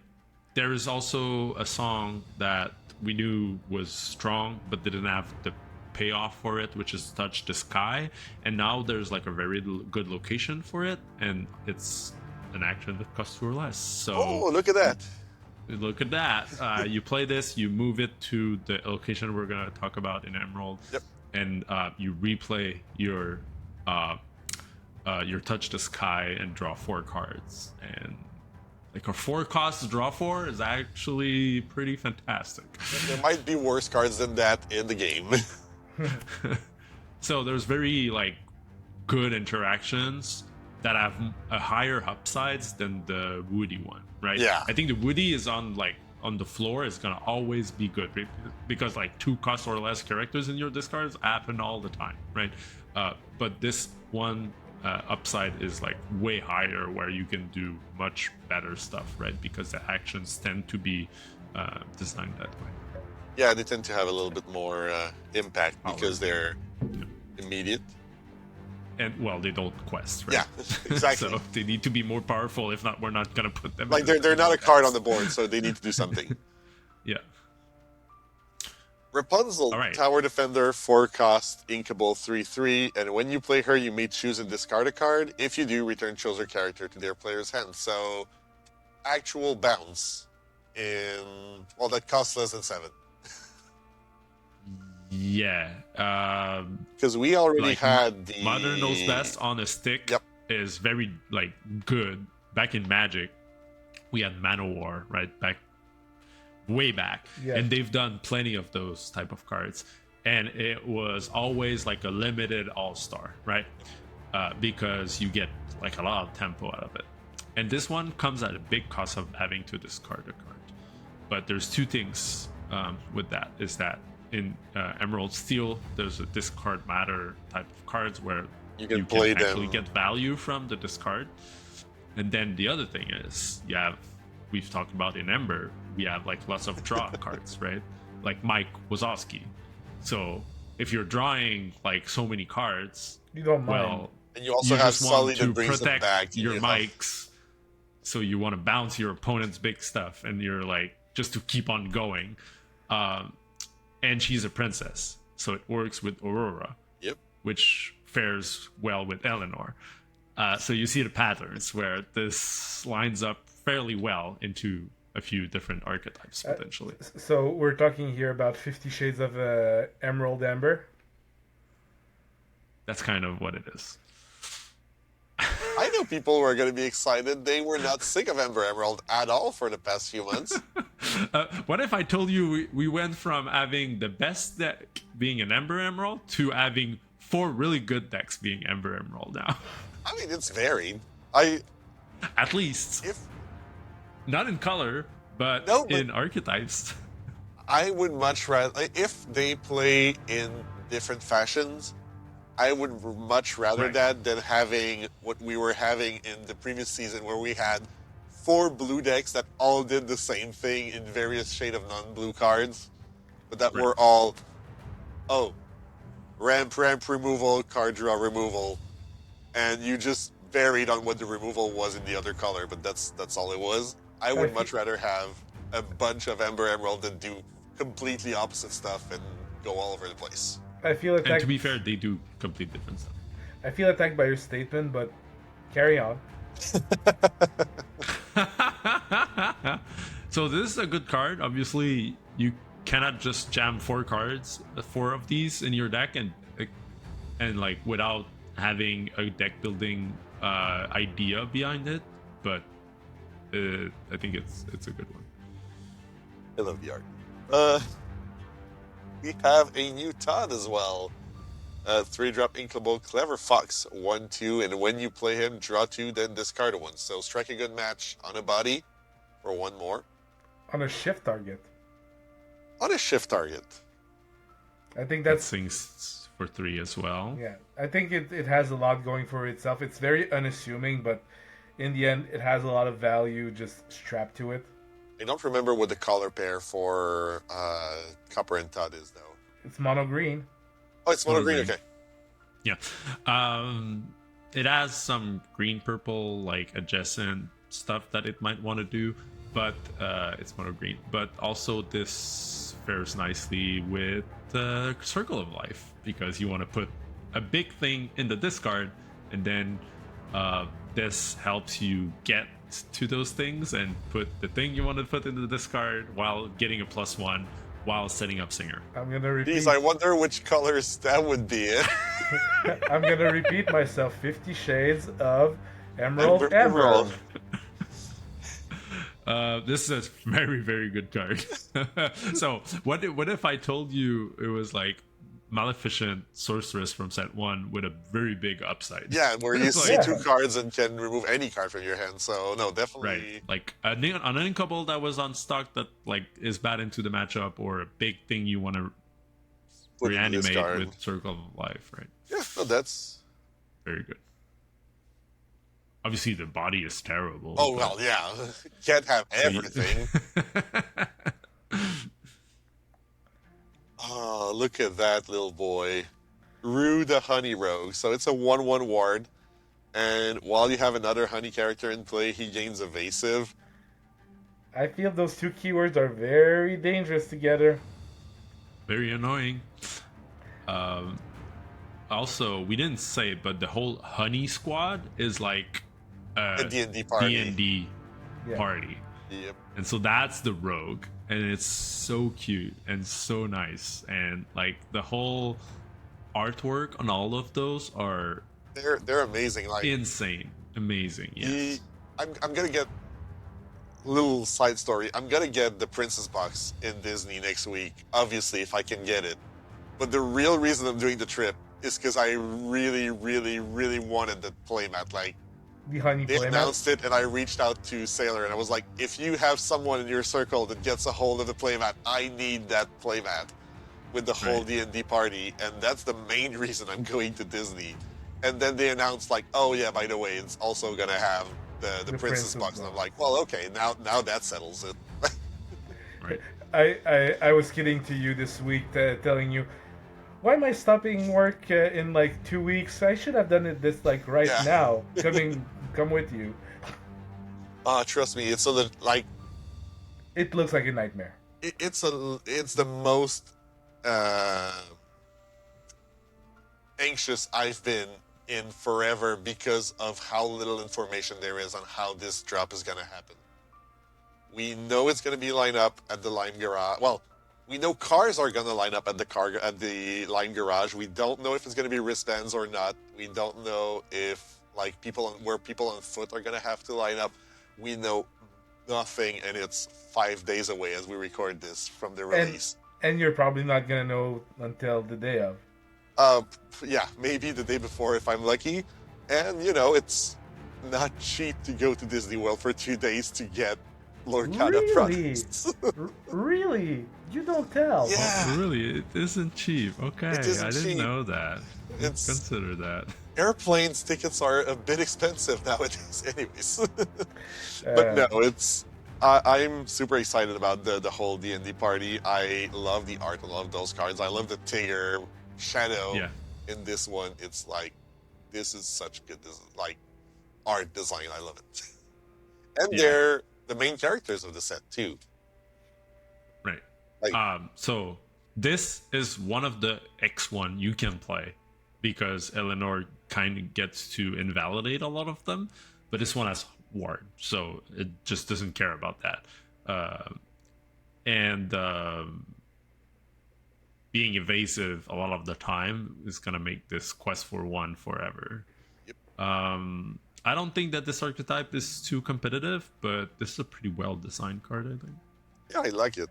It's not something I would have expected to see play, but I'm always happy to see the little guy. So I like him. I know some people who will definitely try to make him work.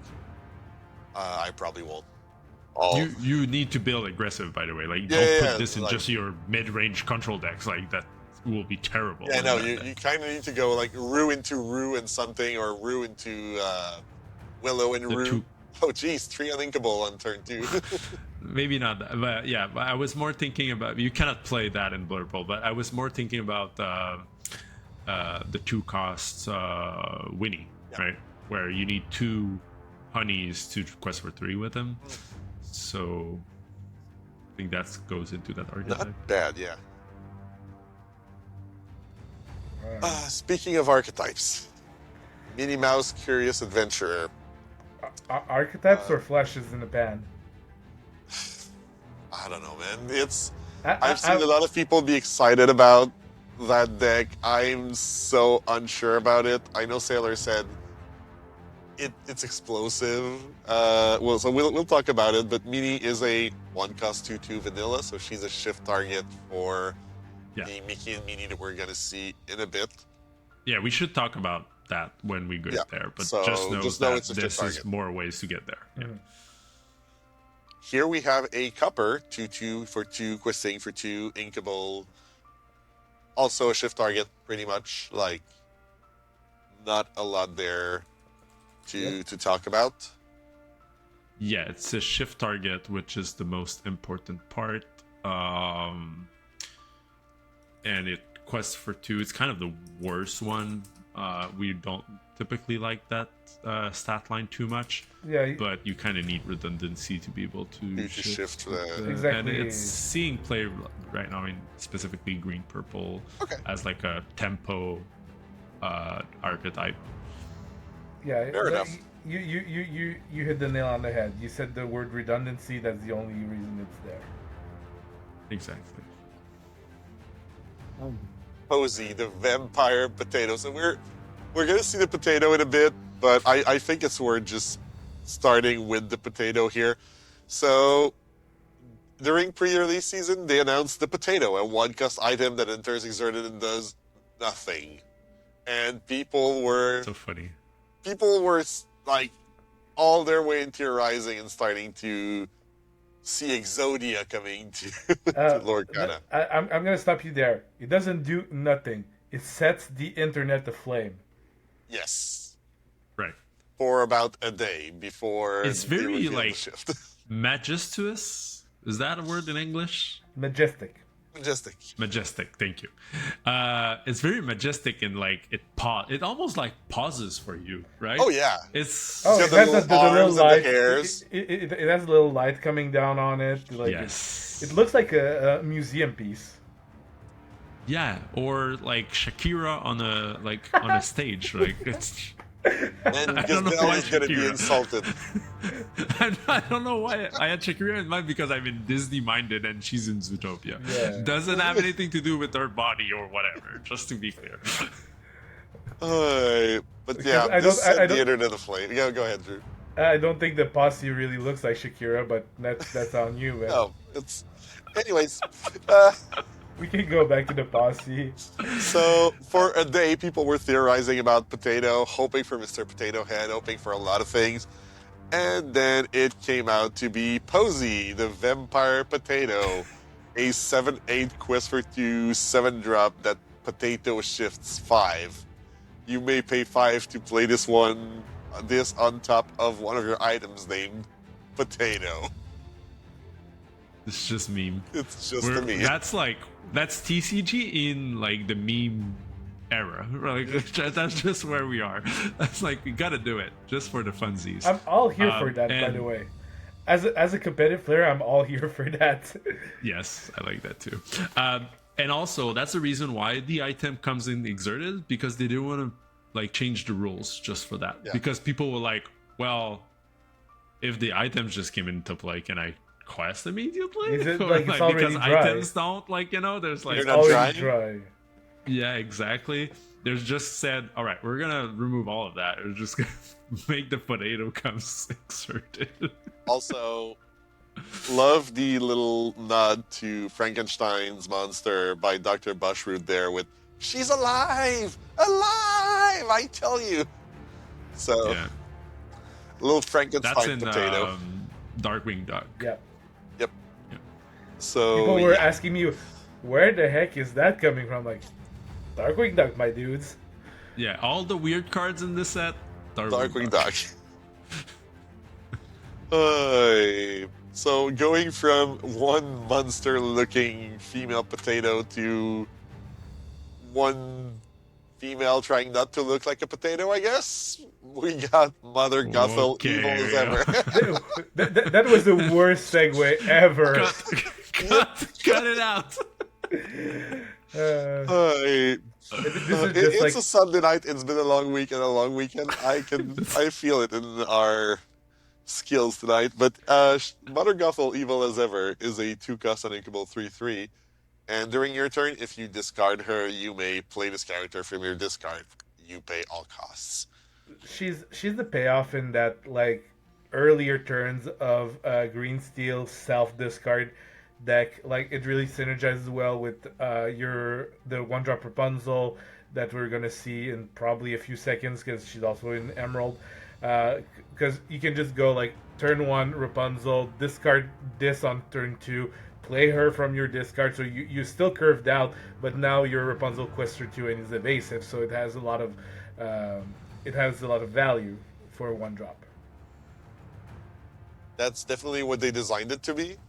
I haven't played yet, so I don't know if it's any good. It's fine. It's pretty like fine. yeah. It's Okay. it's not great, not terrible. It's fine trademark, but like that's it. Like other people are like, you look at this, you're like, okay, that's cool. It's all fun and games, and then like your Ember opponent is gonna go 1-drop into Willow into like play something else, and you're like, we're not playing the same game. I played my Yeah. 2-drop on 2, man. That's pretty cool. And quested for 2. Right. And quested for 2. Yeah. I think it's like okay. At least it's a 3/3. Like, at least she can challenge when she's in play. Mm-hmm. Oh yeah, for sure. The body is alright. She doesn't die to Eleanor. Doesn't. Todd and Copper, best of friends. So there's the team. So 4 cost inkable, 3/3 shift 2 evasive, quest for 2. About as vanilla of a team as it goes. It's just a rare one. It's not a legendary, of course, but It compared to does. all of the other teams, it feels okay. It does a job. It does a job. It's a clock. It's evasive. It's I mean, if you have a 3/3 quest for 2 on turn 2, it's never going to be bad. exactly. We have a one drop, Todd, back in Winter Spell, if I remember correctly. So This kills a Diablo. yes, but I'm not exactly sure if I want to play this in Infinity. Yeah, I don't. Hey, I'm looking for redeeming qualities, okay? Yeah, this is like Singer on like a Singer 4 on turn 2. Yeah. And once it doesn't have to sing songs, it can start questing for 2 and does so at like a fine body and being evasive. I think the rate is really like very like vanilla, but also quite all right. And we have already seen like a Todd being good and some other cards in that archetype that could be good. It's possible. I'm not sure I'm so impressed by the copper that we saw a few minutes ago now that I'm seeing the payoff. But right. I do it's funnily enough, it's the only team character that is monocolored. yeah. Which at and, least it yeah, I opens think up it's, like whatever you want to put it in, playable right? card. Sorry, what? At least like that enables it to be in any color pair. Like if there's Yes. there's a payoff where it's better, you can just put it there and it's gonna work. Right. So I think that this is like my definition of a kind of a B card, Yep. right? Like That's fair. pretty like good rate, inkable, can make some archetype work by slotting the whole Todd and Copper Package. package. We're talking about the Rapunzel. We were talking about the Rapunzel. This is her. She is the set championship card. She is Rapunzel Escaping the Tower, a 1-cost inkable princess. 2/1 that quests for 1, and once during your turn, you may discard a card to give her +1 lore and evasive until the start of your next turn. Pretty good card. Very like one of the best 1-drops we have in core right now. If it was not for the Eleanor problem. Yep. It also enables Eleanor, though. You can go super wide early on with the Aurora as well. Sure. If you have like a start where you go like Aurora into Willow into this or another Aurora, and then you go again mega uber wide, but Yeah, but then like any 1-drops would have done the same. yeah. Well, the And, fact that the Eleanor gives you cards you can discard to get her evasive to keep being exerted to trigger the Eleanor for free. Sure. Like, Yeah. I can see some value to her. Yeah, And she obviously enables the Rapunzel and Flynn shift in Emerald Steel. exactly. And she enables the whole discard your own stuff for value. She's actually good besides the card, as good as a shift target for the card. So Right. Yes. this is why it's interesting. Yep. We're going to see the shift target in a second, but first we have another legendary in Emerald, which is Muchu the Stealthy Dragon, a 3/2 evasive. And when he quests, if an opponent has more cards in their hand than you, you draw a card. So this again is a card that's very like green steel coated, the green steel self discard thing. It's I want to say like generically okay in Emerald, but Card draw in Emerald, which is not something they have a lot of. no, but that's the thing. It's always gonna be good in that archetype we just named, because it fills in the curve really nicely and always gonna draw you a card. You always enable it to be there. The thing is like it's not a super good clock and the body is like quite weak, so like it gets angeled pretty bad. So Yeah. This is Team U Diablo. This is, I think, their version of Diablo that they've just said Diablo was broken.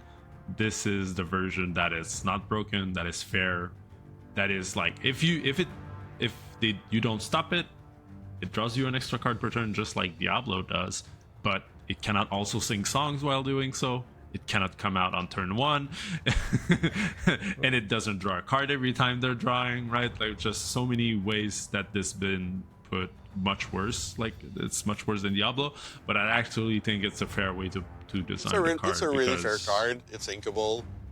It's like I'm happy to see a card design like that. I feel Legendary might be a little bit too high of a rarity for that effect, but you know, I'm happy. See it this way. It's the buckified version of Diablo. Because these were so good friends. I mean, it's better than, like, the new Bucky, but... No, but it's just like they pulled, like, so much from the card until it's like, yeah, it's still there. Right. But it doesn't have ward. Anyways. So, yeah, like, playable, fair card. You can try it in your Emerald decks. Sure. Give me a second. Alright. So we were talking earlier about the Minnie Mouse 1-drop. This is the payoff for it. So Mickey and Minnie Adventuring Duo is a 7-drop 5/5 that quests for 5, but it has Duo Shift 0. So if you have both a Mickey and a Minnie, you can put both of them under the Mickey and Minnie and shift for nothing. So turn 2, 5/5, questing for 5. That still has to dry because drying is a property of the card. So if one of your characters is drying, it needs an extra turn. But let's say on turn 3, you can shift for 0, quest for 5. And if they would be banished, you put them into your Inkwell, face down, and exert. So all 3 cards, if it has shifted, go into your Inkwell. Amazing ramp. The problem I've seen so far with the deck from people, like either from the deck building restrictions or from people I've heard playing it, is if you have the follow-up afterwards, it's amazing. If you don't, it's kind of a nothing burger. So... And that's the thing. No one is figuring out what the good follow-up is. Like, you can do some nice stuff with it, like cool and everything, but nothing feels like uber mega like egregious after that. Most of the time what I've seen when people played it is not doing anything on turn 4 afterwards. Like literally, like the problem is you committed to that huge like glass cannon that doesn't give you any cards. Like your hand is so down from it. Like you only have like, it's turn 3. You have 1 character in play. If it's, and you need to quest 4 times or else... If it's removed, you get a big burst of ink, so you're encouraged to have really high-cost cards in your hand. Yeah. But if it's not removed, you have high-cost cards that you can't pay for because you only have 3 inks. But again, you fall into that that conundrum of like, I've seen people playing this. I managed to remove it like after one shot of quest, so they got 5 lore out of it. And then I remove it, and they're like, okay, now I'm on 7 or whatever. I'm either gonna play the green Milo or Hades, and I'm like, okay, but your hand is still down to like a card. A card. Like, yeah, the best quote unquote follow up I've seen is Pete, but he still needs to stick for a turn or 2 before he's able to rebuild and do anything. Yeah, so you know, it's like you have nothing that just closes down the game really like dramatically after playing this. It is a must deal with. Like, sure, fine. So some decks are not well equipped to deal with a 5/5 on turn 3. That is putting a huge pressure on them. But also there are a lot of decks that really do not care about it. You just remove it right away, and you're like, cool story, bro. Now find something off your top deck or just lose. Now I'll play my Ember cards. You can also raise that, actually. Yep. Yeah. Like some decks can win before turn 7, right? Which this then can only win by turn 7. 6. Yeah, 3, 4, 5, 6. And this whole stuff, right? So I've like seen like Prince Philip and the Pete. All of those things are 5 or more, right? So they all die to Raging Storm, Gaston, Wellsbury. It's just Colonel Mine, right? And if you like get 2 Gastons in your game versus that deck, game's over. Like you've won the game. Like just like there's nothing like else to discuss because they have no cards and so you've dealt with the 2 stuff that they could do, and now like they're decking 1-drops and 2-drops Mickeys and Minis. Yeah, which are because you really need a lot to win games. of them, right? Like ideally more than 8 of each, right? Like 10. If you want to be consistent with it, yeah, basically. I've seen people playing 12 shift targets, and it makes your deck so much worse because you have a lot of 1-drop Mickeys and Minis. Yeah, kind of crap characters. So yeah, no, it's not that impressive. So here we have another team, which is Rapunzel and Flynn Rider. It's a 5-costing Cabal 4/4 that shifts for 3. 4/4, more interesting stat line. It's under 5 strength, but still 4 willpower. When they quest, you may draw and discard a card. And during your turn, whenever you discard a character card, you may play that character from your discard. So it's kind of the whole engine in one package for the deck. Surely when you see that, you're just so happy. The deck is going to fire on all cylinders. But that's the problem. You hinge so heavily on that card that when you don't have it, your deck just kind of feels lackluster. And also, it's one of the weirder shifts in the sense that, just like we were talking a little bit earlier with the Horn King, you don't really want to go like, okay, turn 3 shift quest, draw, discard, can't pay. So you're kind of locked into shifting later than you should and having something that you can pay on the turn you shift, or you just, I shifted, but I'm leaving them there doing nothing. It's the weirdest thing. It's the biggest problem with the deck is to have all the value lined up. You're playing so far out of curve that it makes the deck a bit unreliable, if you ask me. Like, I tried it for a whole evening of like playing it. Sometimes when your opponent doesn't put you through like huge amounts of pressure and lets you do your thing, you're gonna feel amazing about what you're doing. Like, you do a whole lot of shenanigans. But that's not what's going to happen in a real tournament. Some decks are going to pressure you actively and are not going to let you do your cutesy fun stuff. So you're saying tournaments are not like goldfishing? Well, they have not been since set 7 when it was blue steel items. That's funny. Yeah, the big problem is that it has to survive a turn before it does anything. Yeah. And it usually comes right around or just after the opponent is going to have Thunderbolt up. So, and it's a pretty telegraphed like shift line. So it is kind of hard there. It's not so good for the legendaries in the set so far.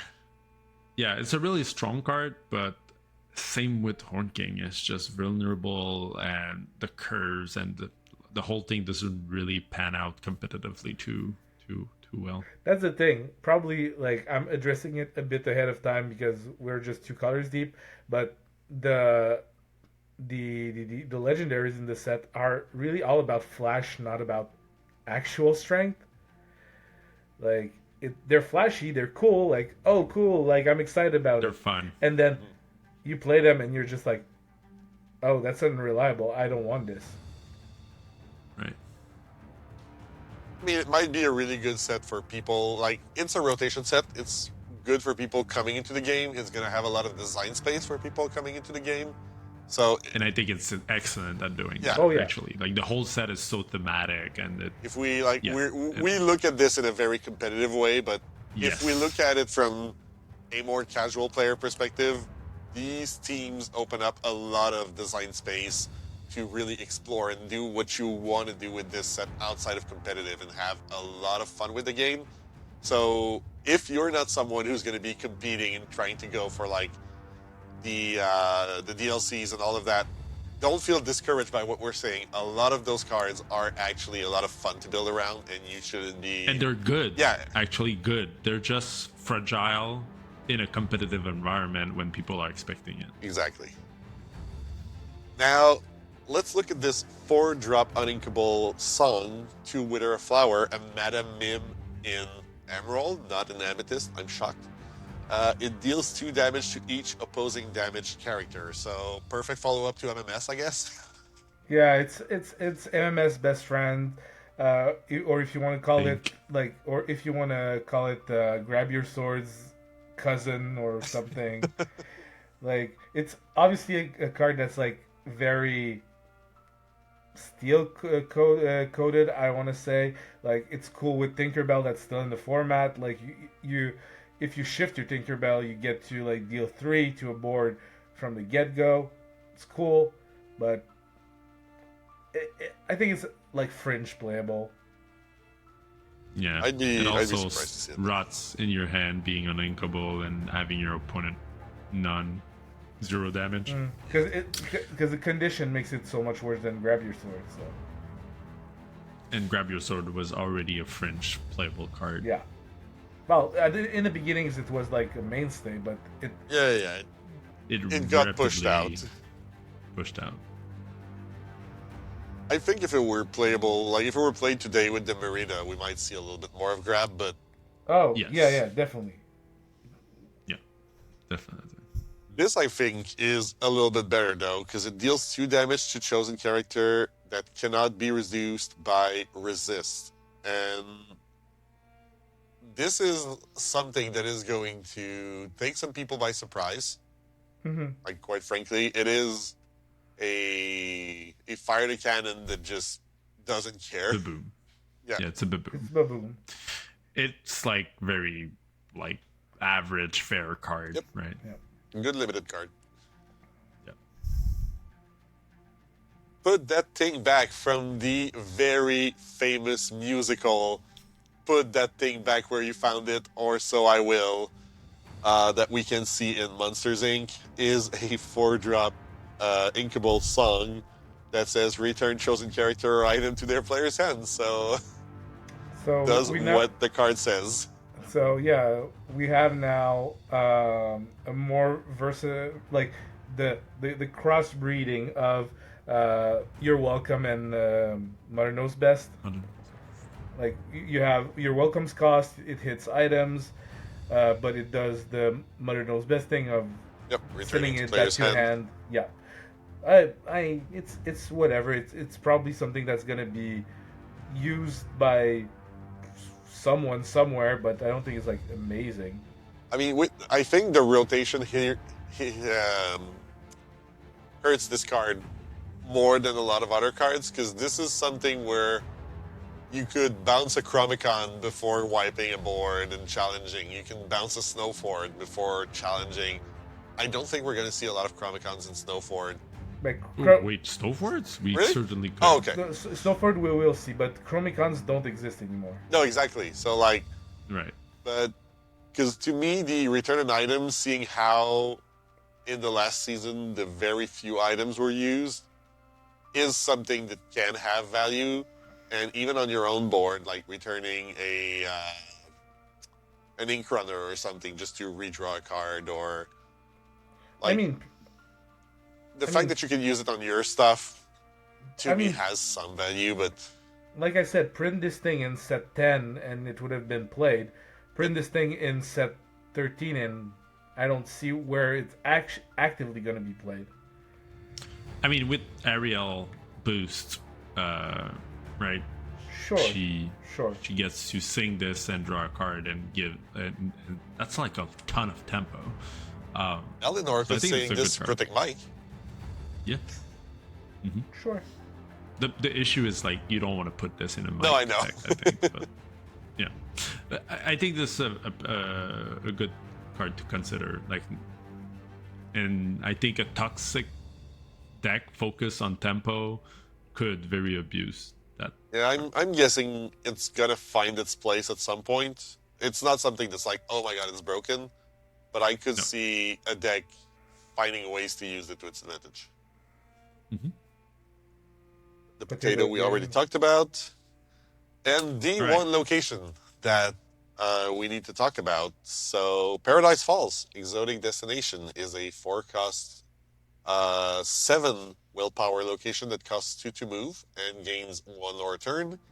And while you have a character here, this location gets +3 lore. So, Up is in the game. Up Yep. is awesome. One of like the best Pixar movies. Very, very good. Can you watch the And, first 10 minutes of it without crying? Yes, impossible.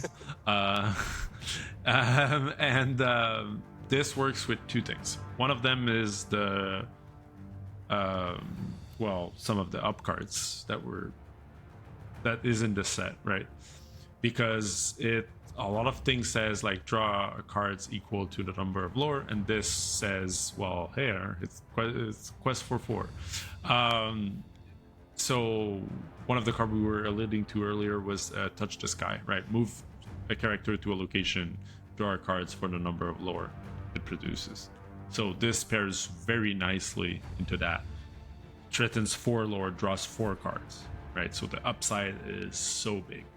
Again, the issue is that this card does that, but none of the other locations does something remotely close to it. So They're kind of this stuck unlocks- of hoping you have those 2 cards at the same time. yeah, exactly. So this unlocks the whole location stuff. The problem is that it's the only really good location for that stuff. And also, we got a lot of location stuff in red. It puts you in steel because of Touch the Sky, so you have to make choices. Exactly.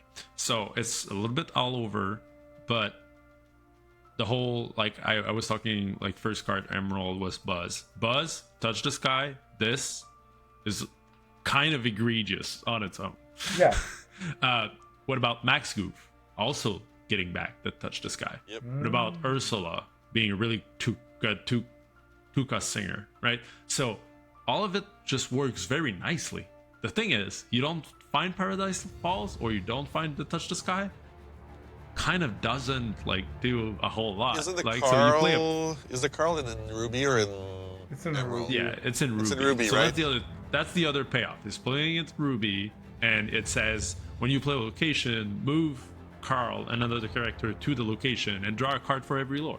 So it's also like the same thing where you need to have, this time Carl is worse because he needs to survive a turn and he's only like a 3/3. And it's when you play a location, unless you have like 7 ink, but that's just not the thing. So all these things don't really matter, but this is the card that unlocks all this possibility. Yeah. So I think it was worth mentioning and something to think about in your deck building again. And it's a little sad. Drew was mentioning the rubiness of it because last set for a little bit we saw Ruby Steel, like aggressive location deck that kind of took over the discourse for a second. And you know what? No Touch the Sky. No Touch the Sky because there was no location that gained a lot of lore. But the reason this deck was able to work was because of the like Ruby Beast and the get to safety and like all of that Ruby recursion that this will not have if you want to go for like Touch the Sky. So we're getting back to Lorcana's favorite 3-color dilemma of we build an archetype in 3 colors and Really figure it bonkers. out. It would be very bonkers, but also that's why they limited it to 2 colors. Yes. It makes. Oh no, but I building- meant they tend to build every archetype Oh. in 3 colors. Like Yeah, Pirates was also red, steel, and emerald. Emerald. You look at what is it? Like there's a lot of I mean, toys, Yeah, right? toys. To the archetypes. toys are Ember, Ember, Ruby. Emerald, Ruby. So every time they build an archetype, it's usually in 3 colors, and You need to make choices. you need to is make what they choices that make everything worse. think. Yeah. Right. Yes. The thing is, I'm kind of glad that we don't have a super location deck because those decks are super annoying Oh, yeah. to play against. And like, if I had to play against them every day, I don't think I would enjoy Lorcana as much as I am right now. That's fair. Let's go into Ruby. I really don't know what happened with our Amethyst cards, but We banished to the Shadow Realm. Banished to the We Shadow don't Realm. want it anymore. let me just take a second just to see if I can find them. Wow, Because there's at where least are the they? morph, like No, like I know they're There's a there. few. They're there in the list. I don't know why they're not showing up. I don't know. I guess my copy paste didn't work or something. Okay, we're gonna come back to Amethyst. Like, just let's get through them, and before Enchanted roll around, we can go. We into can talk Amethyst. quickly. So dash bar super fast, 5 cost, inkable, shift tree, evasive. When you quest, you may reveal a top card. If you do, you may play it. Otherwise, put that card in your discard. I know there's a super stack lurking around. I've tried playing it, and the dash kind of suffered the same problem as the Flynn in Rapunzel, where the turn you shift it, you usually can't do anything about his ability. Yeah. And even the turns afterwards, like, would you rather develop your board with your hand that you know what's in there, or just hope? Well, you give yourself options with that. Like, I'm gonna like be super like forward with how high I am on the Red Steel Supers deck. Like, I've found a version of it that I like a lot, and I played it a lot in the last days, and it's high on my list of what I like for the format right now. The dash being another form of card advantage is interesting in my opinion. It's sure that it's not actual factual card draw, but you also have a lot of cards in that archetype, just the incredible cards that do the job much better, and this is just like the sprinkles on top of your cake. Yeah. Like, it's this is not something you want to see early on. It's something you want to see much later. Also, it's evasive. It's like it is good to just not getting picked up by anything. The stat line is good. Being a 4/4, not getting like hit by everything under the sun, as we've said for the rest of the video. I think his counterpart, the Steel Violet, that shifts for 3, that costs 5, and everything, that has the same stats as him but has like resistance instead of evasive, is much better. Yep. But yeah, it is very serviceable. Like, Because my experience with the list you sent us earlier this week has been, because that's the only deck I've played a little bit on Duel. Like, the only time I've spent was trying this, and I'm not sure there's a single time I've played the card he was giving me, because either he was giving me like a bad Dash or Violet 1-drop when I wanted to curve out to something better, or he was giving me like the 5s and 6 drops that I couldn't cast, and I was like, that's such a useless like little dork. you had the contrary experience to what I did, because it enabled me to do so many like crazy things. Like, surely I had a board already, but like, he found, like, when he was finding like the one last hope or anything, and that was like just unlocking everything, I was like, cool, well, I win. I don't think he's found me a single one last hope. Yeah, well, I like, I don't know. I played it for like an hour, so don't take my judgment for it. I played it several evenings, so yeah, no, I'll believe you on that one. But now there's the 1-drop, so 1/1 evasive that is used as a shift target for both him and the team that we're going to talk about in a minute. The Sunny, so S4iler, you were mentioning it a little bit earlier. There's a shift 2 in the Red Panda line. So Sunny Red Panda Spirit is a 5-cost 5/5 questing for 2. Inkable Red Panda with temporary Red Panda shift 2. So all the Red Pandas have temporary shift. So you may pay 2 to shift it on top of another Red Panda character. At the end of the turn, you remove all damage from this character and return only this card to your hand. So only the shifted card to your hand. If you shift multiple times, you return all the shifted cards. You don't, like, that's not a way to cheat whatever was underneath it. Yeah, to keep them. The check goes on every temporary shift. Yeah. Right. But also, So if you would shift like a normal card on top of it, the normal card would stay, but not this. Exactly. You would like take it back. Like, disassemble your sandwich. right. Can't wait for the rules nightmare that's gonna bring. But Yeah. that gives you like a 5-cost singer, like a singer 5 on turn 2, basically. Is Yeah, with the Yeah, one or drop. 5/5 challenger, kind of a Bioshino Sen Stalker from like Mirage Magic back in the days, where you would just like play a 4/2 bam into something or into your opponent and Yep. get it back. That's kind of the same vibe. And this can also sing, and all the damages are removed as well, right? So your stuff that is underneath it survives, but it's exerted, so it can be retaliated back potentially. I just think that this is a nice trick to think about, but obviously you need to build around. And the huge problem with the card and all of the red pandas is that you need to play them in amber, because all like the one drops and the good shift base are amber cards. You do have some in Amethyst, but they're not very good. They're not even on our list. On their own. Like, they're not No. even on the list. So, also, I was about to say, like, this would have been a nice trick back in the Daisy days. Having Oh, like yeah. a turn 2 way to deal with the Daisy, like, haha, kablam. Yeah. and also it removes the damage, but it does not ready the character, so you're still left with a very Yeah, weak exactly. base character after You the didn't turn. invent your board, right? Yeah. Like, also, It's a So- you didn't go. That's no wider. Ragavan, is all I'm gonna say. trick. Yeah. No. But it's an interesting It's design. definitely like, I love temporary shift flavor wise. Like, I feel like they've hit the flavor really, really good with the red pandas. But Yeah, that's cool. it's remains to be seen if it's going to be like anything to be done about it. Randall Boggs, envious coworker, is a 3/1 for 2. He's evasive, and while all cards in your inkwell are exerted, this character gets +2 lore.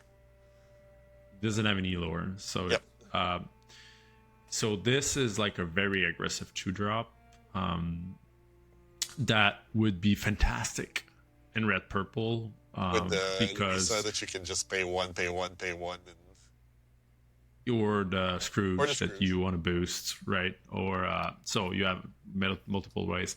It gets much worse the later you are into the game, because it becomes much harder to exert all your ink. But you have also Dumbo, right, in that archetype that you could use. All of that is overshadowed by the fact that it Eleanor has is a one card. willpower. Exactly. Doesn't pass the Eleanor test. Goodbye. Goodbye, Rendell. You would have been good. Let's get into one of the characters that has the perfect stat line for this current meta, and that is Malinly, popular red panda. She's a 6-cost inkable 4/5, so doesn't get hit by Gaston or Thunderbolt. Temporary shift 3, quest for 3, and once during your turn, whenever she sings a song, you gain 3 lore. So it's a big boost of lore for singing your more expensive songs. That's cool. I've seen fun things being done with that in like Ruby Amber, especially this singing a pirate's life. That's that's really a big burst of lore. I think I mentioned it like earlier in the video, but it's very gimmicky. Like, Yeah, you feel good gimmicky. about that like 7 lore swing, and then they remove your Malinly, and I mean, she gets back to hand. They remove the ship Yeah, base, they remove and the you have no ship- board, and you're like, what am I doing? I think the play patterns don't really work all too well. Yeah. you need good bodyguards to protect the red pandas. So yeah, there's that. Another legendary that's just kind of gimmicky. One of my favorite hearts from the set, and not just because it's one of my favorite Disney characters of all time. We have Tigger, Honey Barbarian, who's a 4-drop inkable 5/4 with Reckless, and once during your turn, whenever he challenges another character, you may ready chosen Honey character. If you do, that character can't quest for the rest of the turn. So he can ready himself. He's a Honey character himself. He What a- can. What a great Blurple card. I know, right? It's an amazing Blurple card that has 5 strength And 4 with power. and 4 willpower. Right. That's amazing stat lines. His honey axe is so cool. It's like, I love it. Yep. So cool. I thought it was a hammer, to be fair. No, it's Or a hammer. yeah. Right. Either or. Right. It's a hammer, but it looks like It's in 2D, amazing regardless. It looks like an axe, but in 3D it's probably looking more like a hammer, you're right. But it does yeah. look amazing. Yeah. Looks amazing. It looks like it's like, I don't know if the honey is flowing out of it afterwards, but it looks like the honey is actually the slash, so... And that's what's I don't hurting know. the It vine. just looks cool. It looks cool. I love it. This is not like a super good card, but yeah, this is not a super good card, but it's fine. Only question, and I'm just trying to like find good things, or like fun things to do with it. Is there an evasive honey apart from the Rue? Evasive? Yeah, because I was like, maybe you can, Dumbo with the character, challenge, ready the character, re-Dumbo with it. So like you draw 2 cards, you gain 2 lore. I mean, you have the Dumbo item, right? But that's Yeah, the very feather. junky. Uh, I'm I guess you looking need the Rue, quickly. because with him, the Rue is evasive. So, Yeah, I'm going through it and I don't see any of them being. Isn't there like an amethyst item? A honey amethyst item? It's the staff, the poo staff. Magical honey oh, staff. that all your characters are honey characters? Well, once during your turn you pay 1 to give challenger, but you don't care about Yeah. that. This gives honey, but you can pay 2 to tap it and give your honey character evasives Okay, at the start of the next so- turn. So yes, that's the idea. Maybe. Anyways. I love the art. That's really...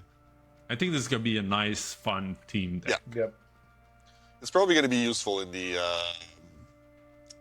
Great Honey Rescue. It's coming out later this year. Peter Pan, Vine Duelist, shift target for the Peter Pan and Tinkerbell we're going to talk about in a bit, but vanilla 2/2 for 1. Yep. Carry on. Belle and Beast, certain as the sun, the other iconic from the set. Looks so It's amazing. a 6/7 uninkable for 8 with shift 6. Whenever it quests, you ready all cards in your inkwell, similar to what we've seen with the 8-cost Mufasa before. And for 6, you can ready your other characters. They can't quest for the rest of this turn. So there's a payoff for all that ink you're readying, I guess, where you quest with everything. You use your ink to put new characters on board, you quest with them, you untap everything, and then you ready all of your other characters as well. There's certainly things that people will figure out. People with like much bigger brains than I do, but also I think it's a lot of work. Like I love the card to bits. Like Beauty and the Beast are like one of my favorite franchises from Lorcana. Not even close. And this card is just like the epitome of that. But like the iconic is the epitome of that. But Yeah. I'm surprised because we've seen a lot of, well, not a lot, we've seen a few legendaries that felt like they were a little too high on the slider bar for being legendaries, like the Mushu. And then This is I'm reading like all the text on this card, and I'm like, and this is a super rare? that would have felt like a fine legendary. Probably again not mega. Not a great, compet- like, competitive legendary, but It would have made the cut. That's for sure. yeah, it's cute. This has the biggest flaws, and it's that the 2 biggest flaws right now is that it's uninkable and it's blue. Yep. and it's got 6 strength. Yes. Sure. And it's expensive. Yep. So let's talk about the one that Drew's gonna love a lot more because of his absolute love for the Ruby Steel Supers deck. Dash and Violet Par. Super Siblings is an 8-cost 5/5 that shifts for 6. It has evasive and resist +1, so the keywords of both the 4-drop Dash and the 4-drop Violet. And when it quests or challenges, you draw a card for each card under them. And it's a combo shift, so you can put, once again, a Dash, a Violet, or a Dash and a Violet. And if you've done the good thing of like, okay, turn 1 Dash or Violet, turn 3 Shift, turn 6 like reshift, you might have quite a few cards under there to draw and then get Gastoned. In playtesting, I've seen that going completely bonkers, like bonkers from Bonkersville. It had like 3 cards under it. There was a that's how the game ended, by the way, spoiler alert. There was a Mrs. Incredible on board and a One Last Hope was played.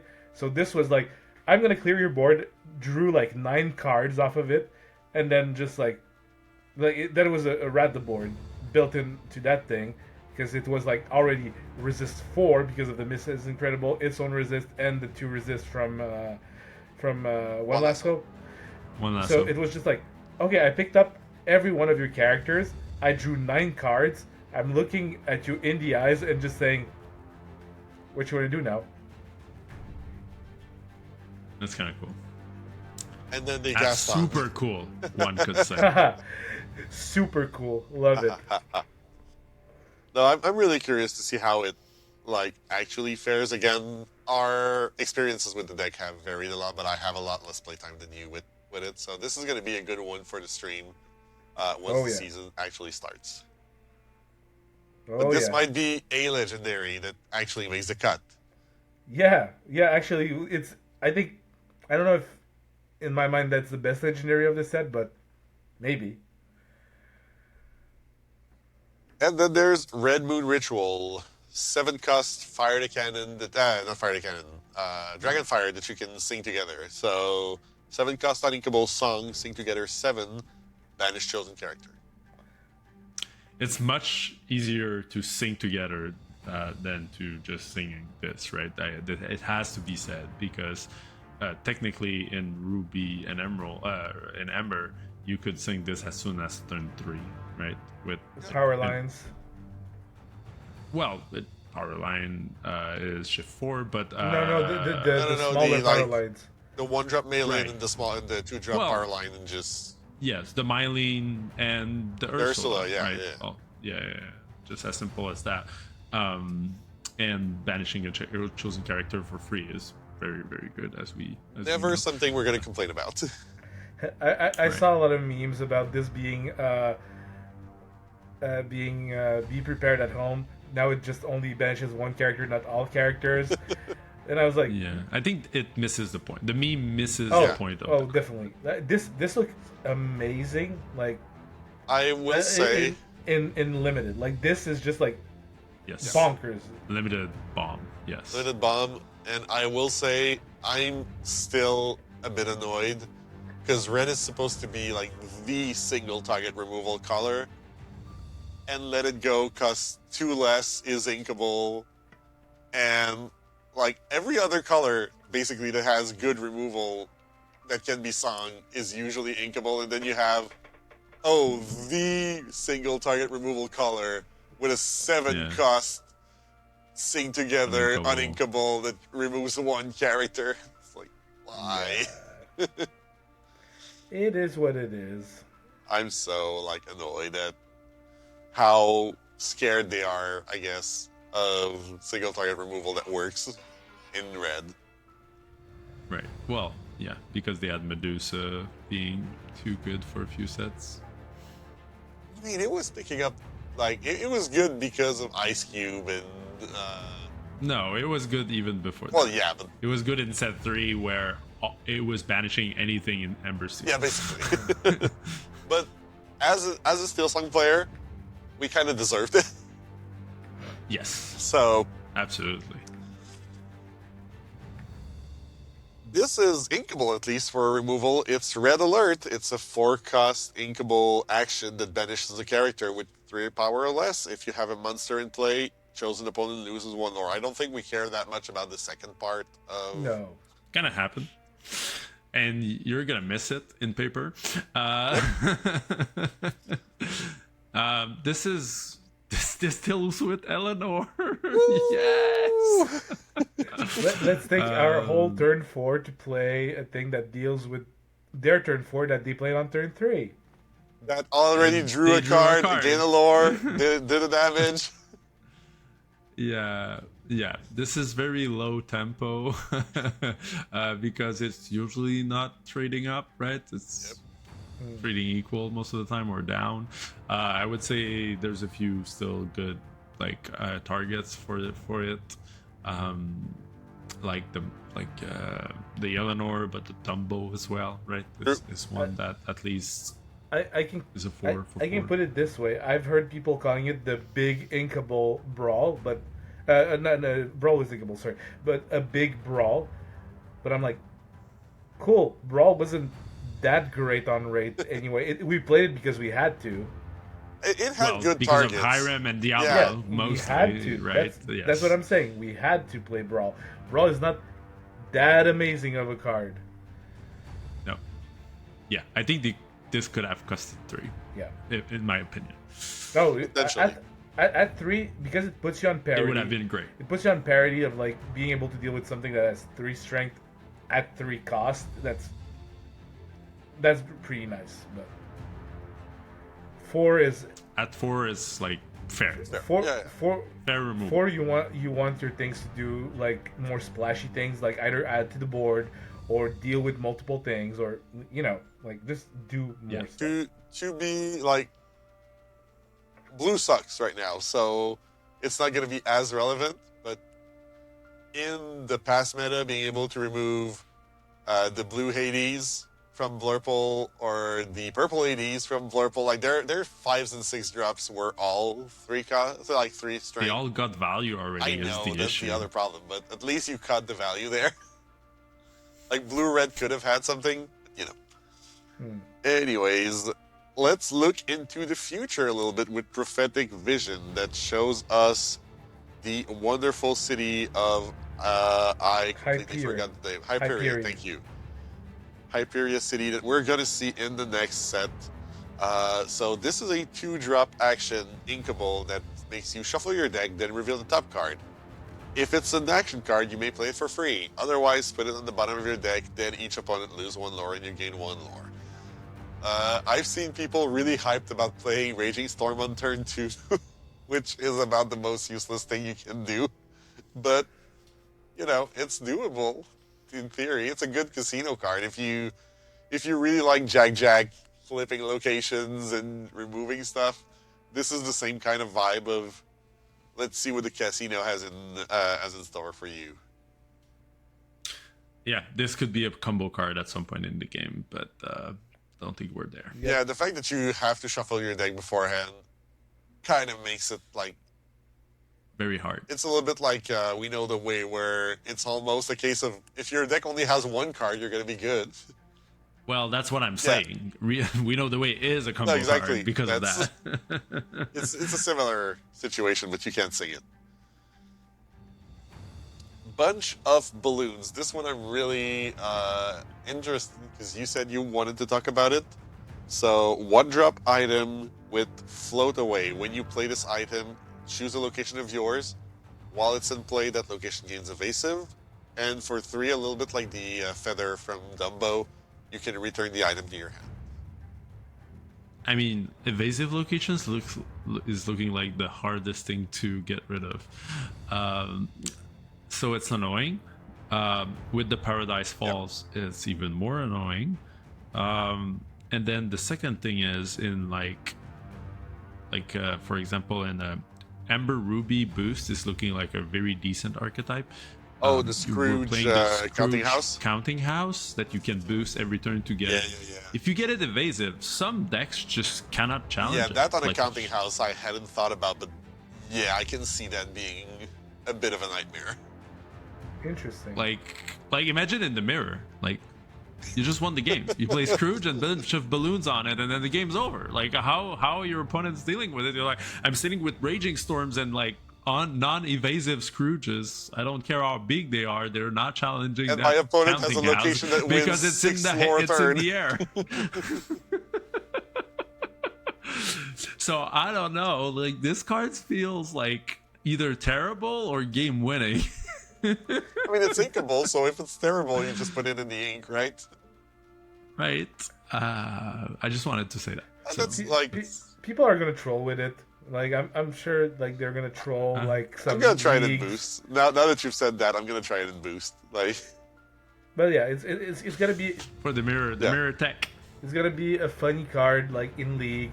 Maybe you'll see someone having it in their like Boosty Boys deck in set champ, but yeah. I mean, with Elsa not being there, it removes a lot of reasons in a variety of decks to play the Dumbo and like all the evasive package. Like, sure, Ruby Amethyst is going to be playing evasives. We're going to talk about it once we talk about Amethyst. Okay.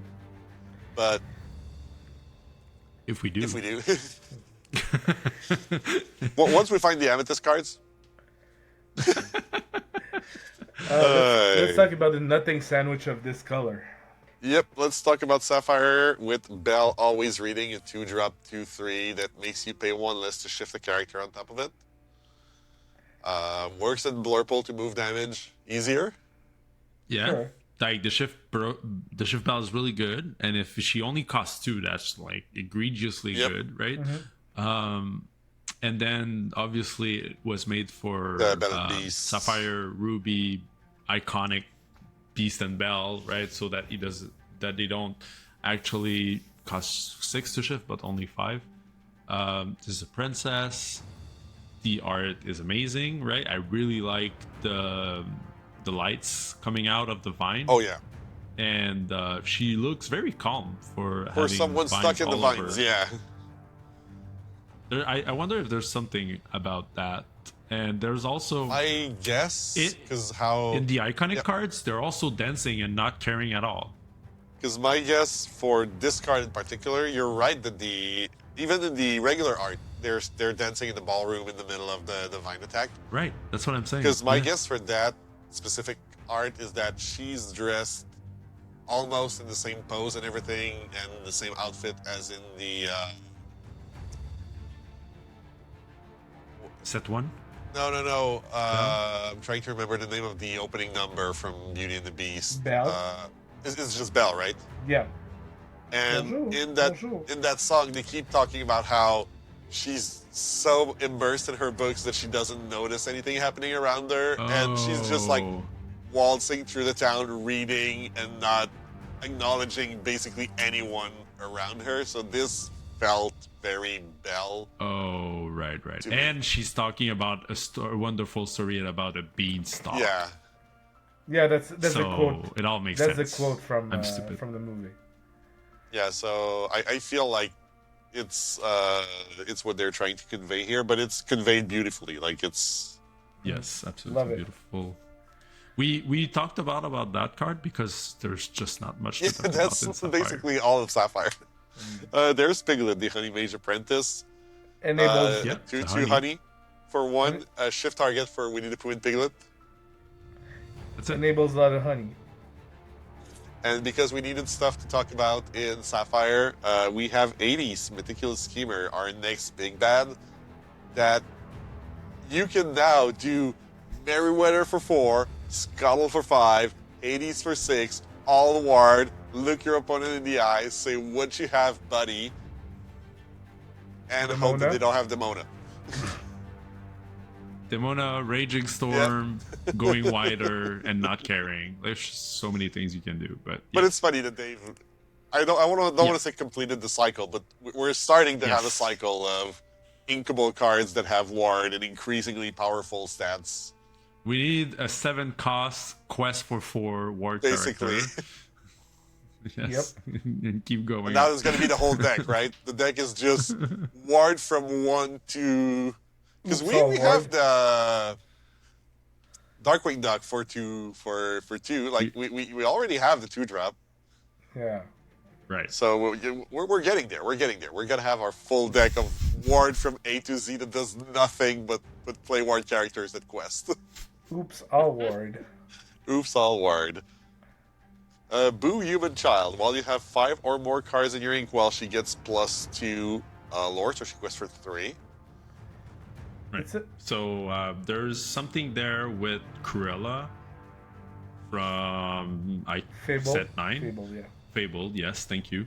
That like inkable like One every drop, time a character is banished, that costs yeah. you a last right on your turn. You ink from the top, and the bell potentially, or the Ursula that we got in Wilds Unknown. Right. Like lets you like be on an aggro shelf with like also getting ink back, and then potentially like ending your top with Demona, right? Like by drawing again, right? Like there's something there. I feel like, and I feel like this Sapphire card aggro. could be, yes, Sapphire aggro. I think that's where they want us to go with Sapphire now. Maybe on a little pause. The of, return like, of Emerald just... Sapphire aggro with Cusco at the top end. There we go. Yeah, or Blurple aggro, or something like that. And this also wants to do that. Yep. Because this is Team U Alice. Yeah, whenever he or any scholar quests, chosen any character of yours gets +1 lore and a ward until the end of your next turn. He's a 3-cost inkable 2/4. Quest for 1 himself. That's Alice. It is Alice. But worse and inkable. But it has the amazing Tigger in the art, so bonus point for that. Yes. And it's the scholar, yeah. Team. Although, little nitpicking on their choice of adventuring party. We have a honey wizard, we have a mage in Piglet, we have Christopher Robin, who's also some kind of wizard. Then we have a scholar with it. Like, I feel they went a little bit too spellcaster heavy, and they might be missing a little There's bit. a barbarian. There's a barbarian. Yeah. They have one one ranger. barbarian and one Rogue. and one paladin. It's the rabbit. Right. There's a rogue. And then there's also a bard. Yep. Their party is like very magic heavy, so Yep. throw at them some like Constitution saves, and they're just gonna fail. 2 counter spells and like They're just gonna fail. I love it. But once again, the art of the honey party is just great. So, and to wrap up the honey party, we have the Undred Haker Wood honey campsite, a 3-cost uninkable location with 6 willpower that gains 1 lore a turn, and characters can move for 1. Your characters get +1 willpower while there, and your honey character get +1 lore while here. So, good. Well, not good. It's a honey payoff in the location. Yep, and all the aggressive stuff, right? So if you have the Amethyst one that quest for 3, if you have 2 other unis, this is also a uni, right? Yep. So it makes it easier. Quest for 4, you can play Pocahontas, so now she quests for 5. Like you start to form kind of an aggressive shelf within the honey thing that is going to be cool, probably at leagues, I think. I agreed. Really fun if you spend a bunch of money to buy the playmat and the sleeves and the like. Yes, and you do it at exactly. leagues. Yes, that's the goal. Big flex. Now going into Steel, we have your Violet Par. We were talking about it earlier. 5-drop inkable, 4/4 shift for 3, resist 1 instead of the evasive on dash. Quest for 2, and when you play this or another hero character, you may draw and discard a card. This is the whole engine of the deck. Like this, the deck is good because this card is surprisingly good. Like the looting, being able to find your card draw, being able to find your end game payoffs, amazing. That's what I like about the deck. That's why I'm so high on it. This card encompasses it all. And she survives the Thunderbolt. She has the perfect Sapphire. She will. She's resist 1. I know. That's what I'm saying. Yeah, exactly. And she dodges the Gaston. And like, I don't think people realize when they first see the card, how many draw discard you get. Oh no, like this was when- the part that I was really in with the deck.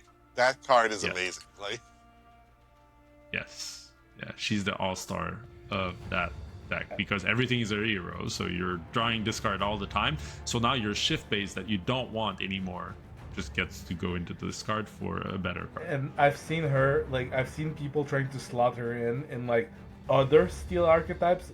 That's how cool she is. Like, well, I was about to say, I feel like she has. You love your Ruby Steel. I hope the deck is actually viable because we have barely seen any Ruby Steel since the start of the game, so that would be amazing to see more of it. But she definitely has potential outside of that Ruby Steel archetype, which is, I think, the best part of it. yeah, we said that Sapphire sucks, but like, I've seen someone putting it in Sapphire Steel, and I was like, Yeah, so much heroes, like what, so the many detective deck? heroes. It was not a detective deck. It was just like a kind of control deck, like I like Okay. them. So I was quite excited. Yeah, there's so many heroes Yep. in that deck. Interesting. Hades, a great hero of our time. Yep. No, not that one.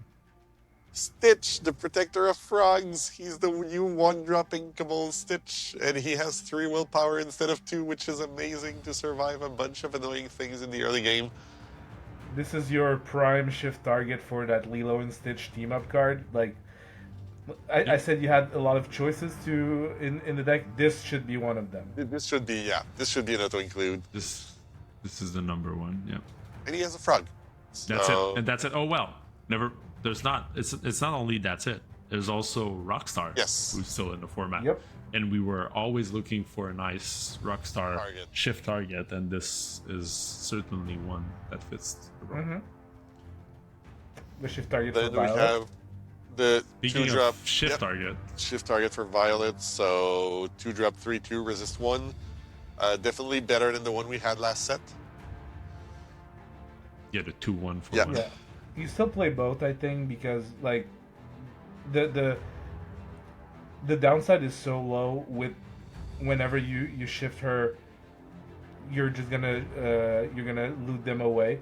So like I played the full 8 shift targets for the Violet. That's how good she is, just to be sure that I can have like the other Violet on turn 3. This is an inkable Kaloon, Yep. which I think should tell a lot about how good the card is on her own, right? Obviously, she doesn't get the lore, but the fact that it's inkable and a shift base, and we already know how powerful the body of Calhoun Kaloon was, yeah. Then again, that was pre-Whispers. Sure. You're not wrong. Post-Whispers, a 3/2 resist 1 is not as impressive as it used to be. But a pseudo 3/3 to shift on. Perfect. Oh yeah, that's fine.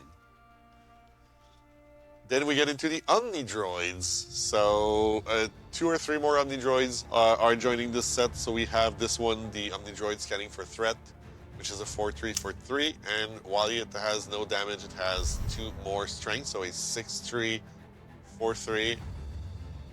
I think that's kind of a downside. Yeah, I was about to Yeah. say. Can we not have that on? Is it a Right. May? The May, yeah. I would say this card is pure redundancy. Yeah, roll, it's right? mostly kinda more shift bad, targets for. but if you need more shift targets, here it is. Yep. Let me just go to the other Omnidroid first, and then we're gonna come back to the other 2. The Omnidroid Ultimate Iteration. So when we had the, what's his name? Was about to say Syndrome. Last set, he could return or shift a robot cost 8 or less. We didn't have any robot that costed 8. This is it. So 8 cost inkable, Omnidroid 8/8, shift for 6, resist 2, quest for 2, and when you shift this character, you may return all cards under it to your hand. That's really So good if you because shift, like you shift, don't lose shift, the card shift, advantage. and then whoop. Yeah.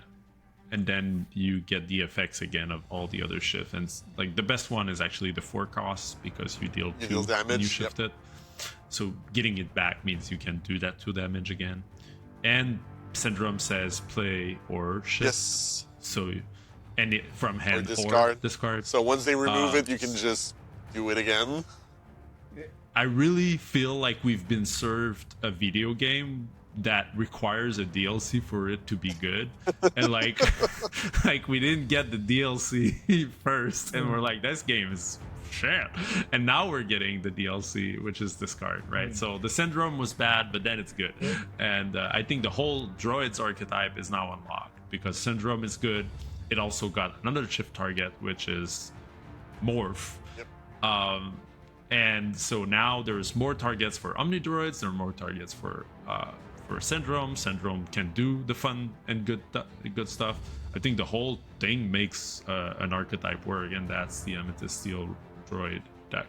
And also, I've heard a lot about the droid deck. I didn't know what the second color was, so I'm kind of stunned to learn it's Amethyst, but that's kind of cool. Yeah, it's purple. Well, you could put it in anything, but I think the morph unlocks the most. I've seen it put in, like, your teammate Sailor was playing it in Sapphire. R&B was playing it with some detectives. Early on. But yeah, also I have to mention how, like, I played against the droids deck, how egregious that body is. It's 8/8 resist 2. It's so freaking unkillable when you have no if you don't have like a Gaston or something. Oh geez, I wonder who's gonna have a guest. Oh wait. So that's the thing. I think the archetype was very promising as a way to steal aggro decks until they can run Gaston themselves. How the turntables. I don't know if it's gonna be viable because of that, because all those droids are very Gaston. The thing is, Syndrome actually avoids that by being a 4/6. Yeah. That's good, because you can return them again and again and again. But yeah, so you Gaston them and then you do it again, and you're like, whatever. More droids. That's what it does, right? It's more droids. Right. Yep. Exactly. So, like, I know we didn't play droid before, but now you need to consider it, I think. That's cool, though. I like the idea of playing robots, so... People will try it. They will definitely try that deck. Yeah. Like, speaking of, like, shifting and floodborns and whatnot and cool stuff. Actually, so if you haven't followed... Because the droids are not They're not floodborns. I was about to say, if you haven't followed the lore of the game or listened to the podcast, one of the main story points of Attack of the Vine is that ever since set 2, the flood, all that ink that flooded got soaked by this vine underneath, the inkland, and now it's gathered all of that flood ink into the vine that's gonna get probably defeated, I assume. And when that happened... No, the world is ending. What are you talking about? Okay, cool. Game over, I guess. They're going to tell us... So, thank you everyone for coming. Thank you everyone for playing Lorcana. That was it. It's now a... how does Fantasy Flight game call them? Not Abandonware game. Well, no, but they have a term for it. Yes, they have their games. I think it's... Put it on the shelf. Yes. So a shelf, right? Is that? I think that's what it is. Anyways, so we're gonna see moving forward a lot less Floodborns. Cards are still gonna shift, but they're not gonna be as many Floodborns anymore. But in this set, we have a ton of Floodborns that don't shift. They're just created by Divine. They're just pure Floodborn energy, and Mulan created by Divine is one of them. So. She's a forecast inkable 3/3 that when you play this or another Floodborn, you may banish chosen item. And there's a few items. There's the Webby's Diary in Yellow-Red Boost, and there's the Snow Fort, and Emerald. I don't know if people are prepared, but there's a Retro Evolution device. I've seen that. So who knows? So there's items in the meta, and that's like a very good way to get rid of items, because the first time she is played, she banished one, and then if the deck wants to play other items, right? Well, you can find other Floodborns and banish it. And again. Also, if you play another one of her, hey, you banished 2 items. You banish 2 items, yes. But don't assume things are Floodborns, because they're kind of not. Yeah, there's not that many Floodborns in this set. And even in the previous one, all the supers, we were starting to see some characters shifting without being Floodborns. But there's more of that now. Once again, I need to command Aubrey Archer. The Mulan is created by Divine, and if you look at her armor, it's all leaves. It's not an actual armor. So the attention to detail in this is just gorgeous. Yeah. Yep. Also, all the created by Divine cards are Bloodborne. X created by Divine. Yes. Like they're all sub name is. Yep. All created by Divine. We're gonna see in a split second. Scar created by Divine. One of the scariest art I think Lorcana has done so far. This thing is creepy. 5 cost uninkable 5/4 Floodborn Vineling. And during your turn, when one of your Floodborn character banishes another character in a challenge, you gain 1 lore, very steel effect of him. And during an opponent's turn, whenever one of your Floodborn character is banished, draw a card. So that's not bad. He's guaranteed, basically guaranteed, because Blue's unplayable, to replace himself. I mean, it's not that Blue is unplayable. No, there are no it's new that blue there's cards. no new blue Yes. cards to make it. No, I know. If you want to play blue cards, play cards from set 9 through 12. Through 12. That's Let that's It Go is still a good card. Hades is still a good card. Like that's- exactly Yep. right. I don't think Yes. the blue is unplayable. It just didn't get anything. Exactly. I know. And once again, he's And all that done card for seems leaves. super mid Yeah. to me. It seems extremely mid. Oh, yeah. It has the bad stat line. It's uninkable. It kind of do something in play. Wow. I think it's just all like mid all around. And again, it's a Yeah. legendary that's mid. Whoop-de-doo. I'd much rather play the Scar from Fable than this Scar as a build around. That says a lot because that guy didn't see much play. With the Ranger plane, he gets a lot better. I'll just say that. Okay. Not competitive play better, but with the Ranger plane Yes. giving support, you draw like a bazillion card if you have the Ranger plane and Scar in play. Fair enough. Yep. The Omni Droid we talked about. Look what you've done. So 2 cost action, inkable, deal 2 damage to chosen character, but during your turn, if you discard, you may play it from your discard. So you can pitch it to Angel, pay the 2, deal an extra 2. Hey, 4 for 2. Yes. Now discarding your fire to cannons actually deals 4. Yes. If it's that. Also shifting Diablo and Infinity on turn 2 to take out your opponent's Ooh, Diablo. that's good. That's the best spite play. Yeah. That's actually full on toxic Yep. if you ask me, but What I also like about this one is like it works kind of well with You Broke My Smolder. We'll see. Like it's probably the next card. Yep. It's the dock action.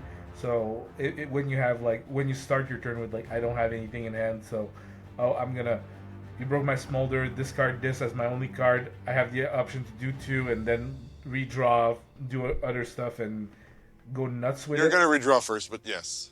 Yeah. right. You could also just play this first, but yeah. Mhm. You get the Hey, look, you information. broke my folder. You talked about it. So, 1 cost uninkable action, discard your hand, draw 2 cards. Very reminiscent of Doc. This is very interesting because on the one side it's just Doc on an action, but on the other side there's a lot of action recursion in Emerald to bring it back. There's a lot of shenanigans to do with this.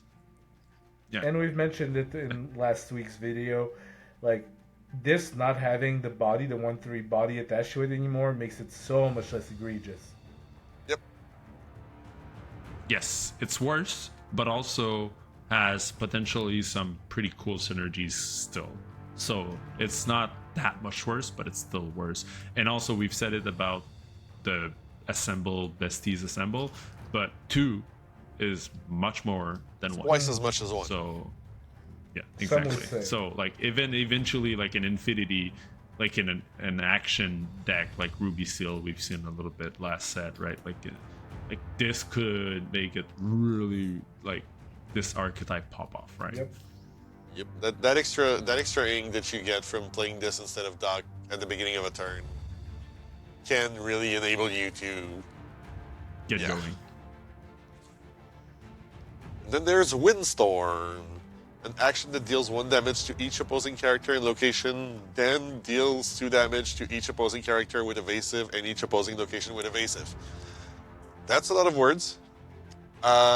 It's also a card that highlights one of the changes in rules that happened this week. So we got the set notes and the new rules coming out with Attack of the Vine.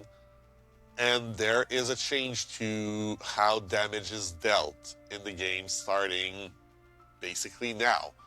Usually, damage dealt and damage received were the exact same thing. So let's say you had deal 1 damage to a Calhoun, it would deal no damage because Calhoun received no damage because of resist. And the word is taken. Taken, thank you. Damage taken.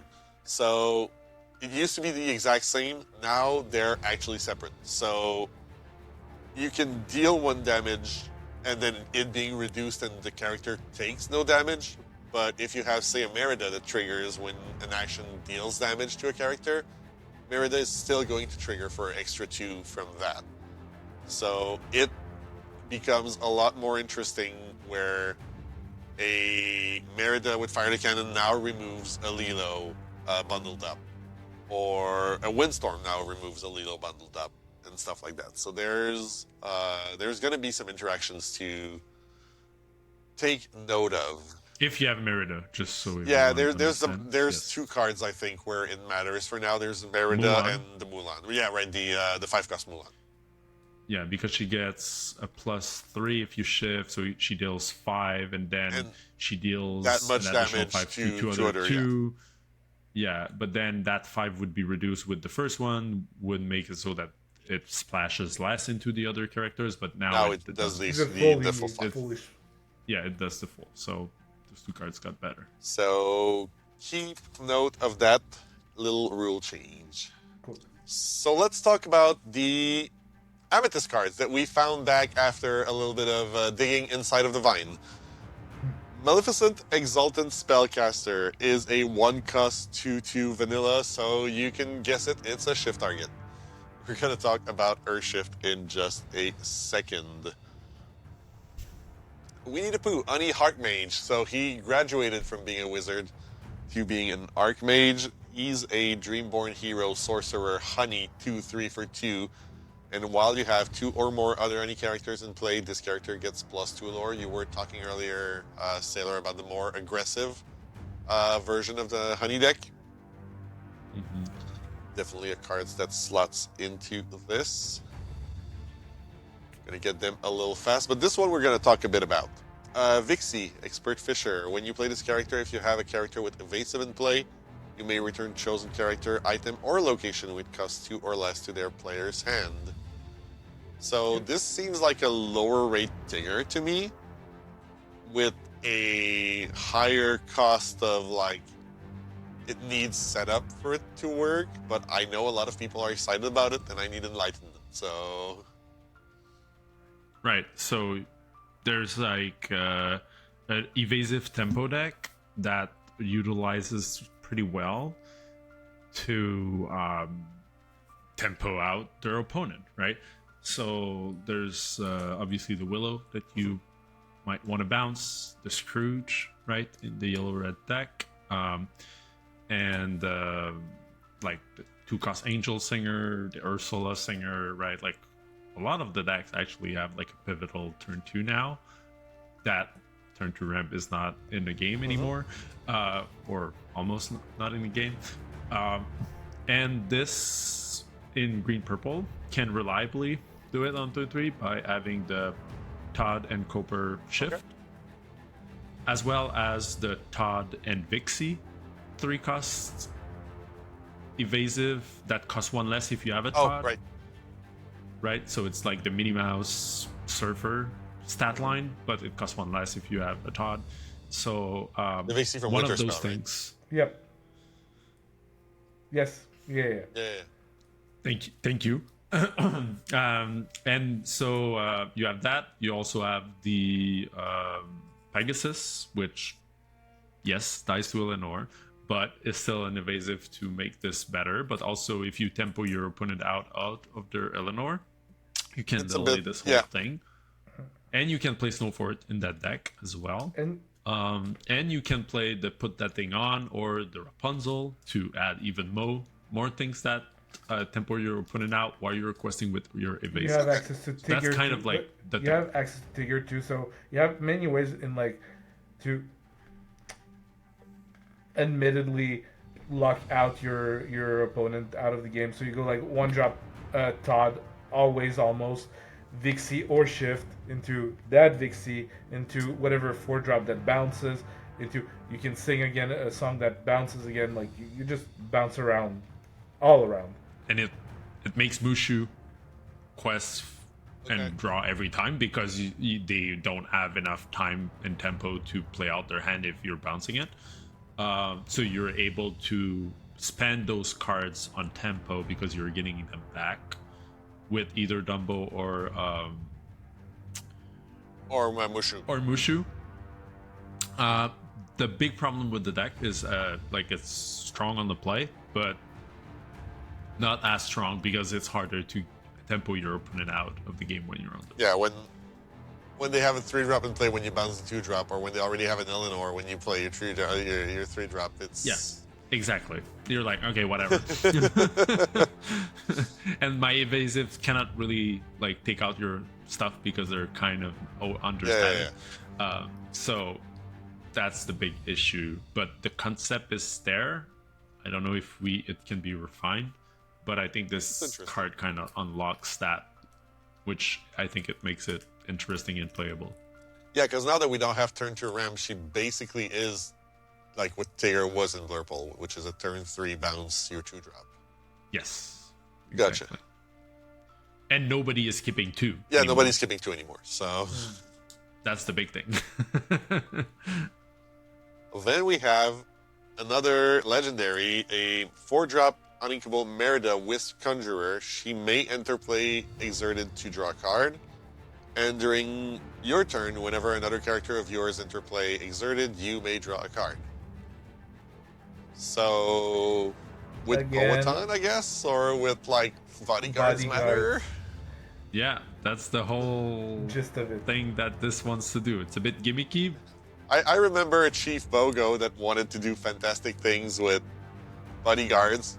Which We've is all now seen rotated it. out. We've all seen it play like a million times in core, right? Yeah. Yeah, but at least this something by herself, Yes. right? And costs like a 2/3 of what the Yeah, Bogo yeah, was yeah. costing. So this is more playable. And the Horn King stuff, right? Of playing characters from the discard exerted means that it's also going to trigger that. But that's kind of like the whole Christmas land where I have my 2 legendaries. They survived both, and now I'm going off. They've all done 2 turns of surviving. Yeah! And now watch me pop off. In my colors that don't Exactly. put stuff in my discard themselves, so I need my like turns 1 through 3 to... They've dealt with those. Yeah. They're not dealing with them, but they've dealt with the first 3 ones, and I'm gonna get them. I'm gonna get that back. Yeah, But again, to be fair, it like we said it earlier, a lot of the legendaries seems like really fun build-arounds, really cool Yes. things to bring to League. It's not gonna win the deal. I would be surprised if Merida is in the winning list for the Continentals. taking notes here. Do I get extra style points? Oh, if you do, I'm devoting a full episode of how you won with Merida. I'm not gonna. You can't put it in your sideboard as a lucky card. That doesn't count. There's no sideboard in this game. That's why. Then we have Morph, a little imitator. So he's the twin brother, basically, of the green Morph, but he's a 1/2 instead of a 2/1. Mirror He's a 2, image. yeah. He's a 2-cost inkable that you can shift any character on top of this character. And this includes all shift variants, which makes it really, really funky in the things it allows. Mm-hmm. Right. You're right. I didn't think about that actually, but because I'm not too high on the team Yeah. cards. But for me, yeah, I've said it already. I think it's worked really well with Syndrome and robots. That makes a lot of And- sense. Like Morph was a played card when it was in core. I think this will definitely see play in some fashion. We know all Well, of the thing one is, player there who was brought not this that to many- Continent, like Yeah. all the way to the top 8 of its DLC. Like, really great. Yeah. Yeah. I was gonna say it was not that many great shift targets in Emerald outside of Diablo, right? And even back then you didn't have Diablo. It was all but, steel. It was mostly for steel, right? Now that it's purple, you kind of need to look at it at different angles because there's more Floodborns in Amethyst. Yeah, right? when it was announced, And- I know someone was, like someone I hang out with, was really annoyed, being like, oh, all the good shifts are in Emerald and Steel, and there's no good shift in Amethyst. And I was like, well, there's the Bell, there's the Elsa, there's quite a few good shift targets in Amethyst. We just didn't use them as shift characters. Yeah, we didn't have the good Yeah. shift base, and now we do. Yeah, there's old, like there's this what's it called Tinkerbell, right? Yep. That got reprinted in Fabled as Yep. well, right? So I think it's enough different, and the stat line is much better in an Eleanor world. Yep. Definitely. The Eleanor world. The 1-2 body is just generally just better. Like it was already Yes. a liability back in the day. You know, I played a whole bunch of Morph back in its day, and the one willpower was such a liability. Now that you have that much more survivability, it's not like unkillable because like Angel and stuff like that, but just not dying to like a sneeze on it. It's pretty nice. That Tinkerbell, by the way. Nice. And I love Yes. that he's a little pair of plant cutters, right? Mm-hmm. He's like, Um, no. That one. Yes, that one. Yep. That's a good looking one. One of my favorite cards in the whole game. Peter Pan and Tinkerbell Fast Friends is one of the teams that is getting talked about quite a bit. It's a 6-cost inkable shift for 5/4, worst stat line in the game right now. Questing for 2 that gives all of your characters evasive. That's it. Like, your characters gain evasive. It's like we're gonna say it here. People are really high on it, and I think we agreed when we were talking before the show that we are not so high on it, Sailor and I. I think it just dies to about everything. It's like you're gonna you get blown off so hard when people have the answer, and a lot of people will have the answers to that card.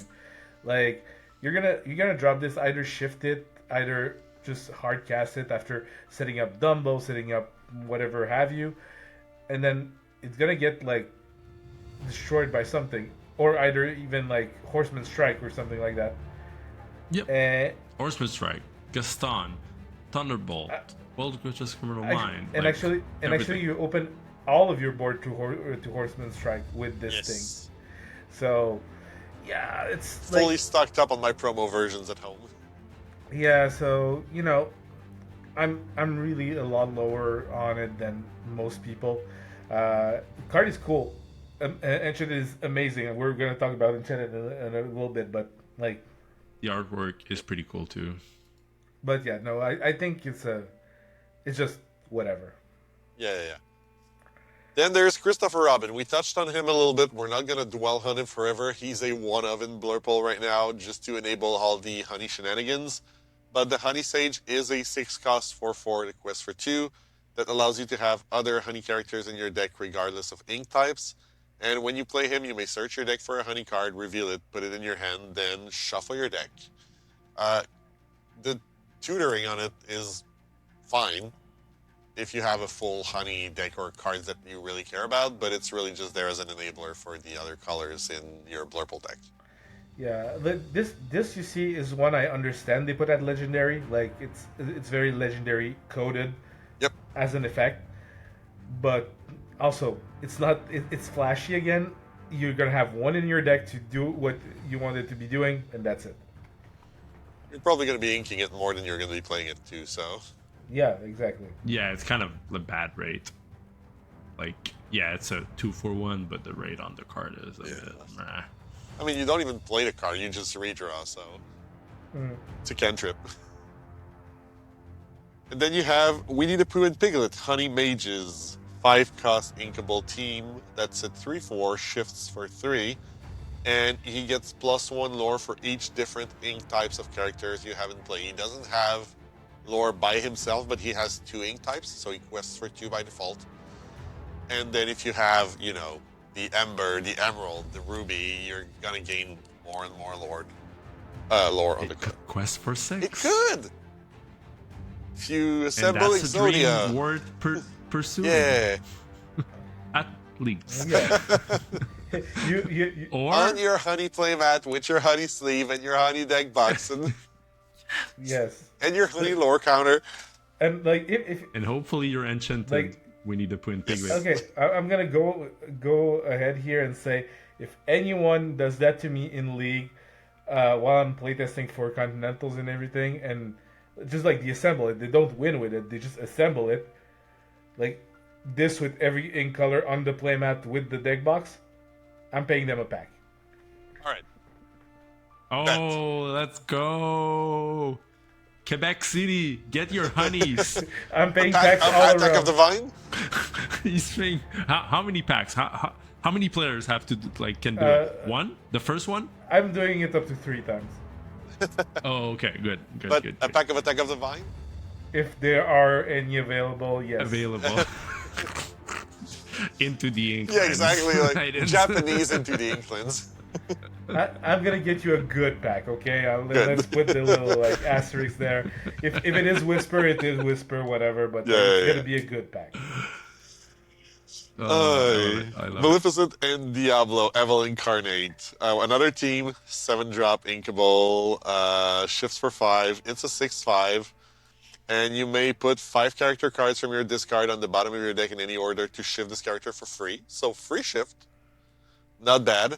And during your turn, when this character exerts, draw a card. So I saw people being like really high on this, saying like, "Oh, this is a dog killer and everything." I'm like, There's Sure. one thing I'm really, really high about this card, and it's the Enchanted.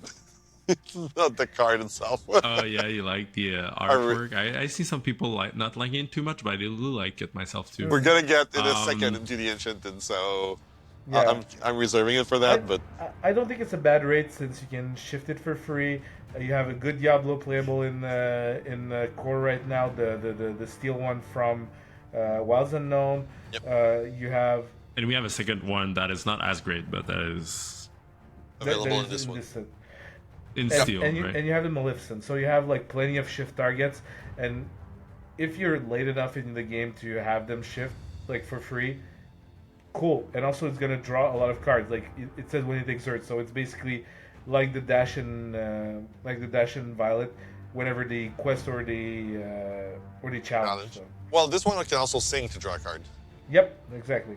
So Or get Yes. or oh no, it's just during your turn. No, I was like or get, During your turn, getting right. Elsa, but yes. or Isis. So you could high roll. You broke my smolder. Discard your hand. Play this for free, right? Like very soon. and then and You then need to find it off of the 2 cards. but you then recoup some cards off of it. So maybe. Yeah, I think the Fool's part is kind of bad. Like free is always scary, but 5 characters It's a lot of is characters. a lot. Yeah. Like you don't put characters in your discard like that easily. No. I mean, you're in Right. Steel. You draw this card quite a bit, but yeah. Not that much, right? Not that like much you don't anymore. have Mulan anymore You to don't do have it. Mulan. like- You don't have the Mari, so it's Yeah, slower. you're right. You need to work for You're it, right. right? You lost the best 2 enablers for it. And Bobby and Yzma are in. Well, Yzma's no longer there, but Bobby is in Another Emerald, color. so- And Scrooge, yeah, they're in Emerald. So I feel like you need to see this as a shift 5 That whenever it Uh, exerts, draw a that when card. it exerts, draw a card. Like that's okay. If you're playing, Sapphire Steel villains with the Diablo protecting your board, and You cannot play Sapphire. not Sapphire, Amethyst Steel villains with Mm. like, if there's ever an archetype of Amethyst Steel villains, and you play the Diablo Yeah. to just protect, well, sure, it's a good ship for that Diablo. You can have a 2 of. Probably where Right. I'd go. Yeah, Amethyst Steel villain. Yeah.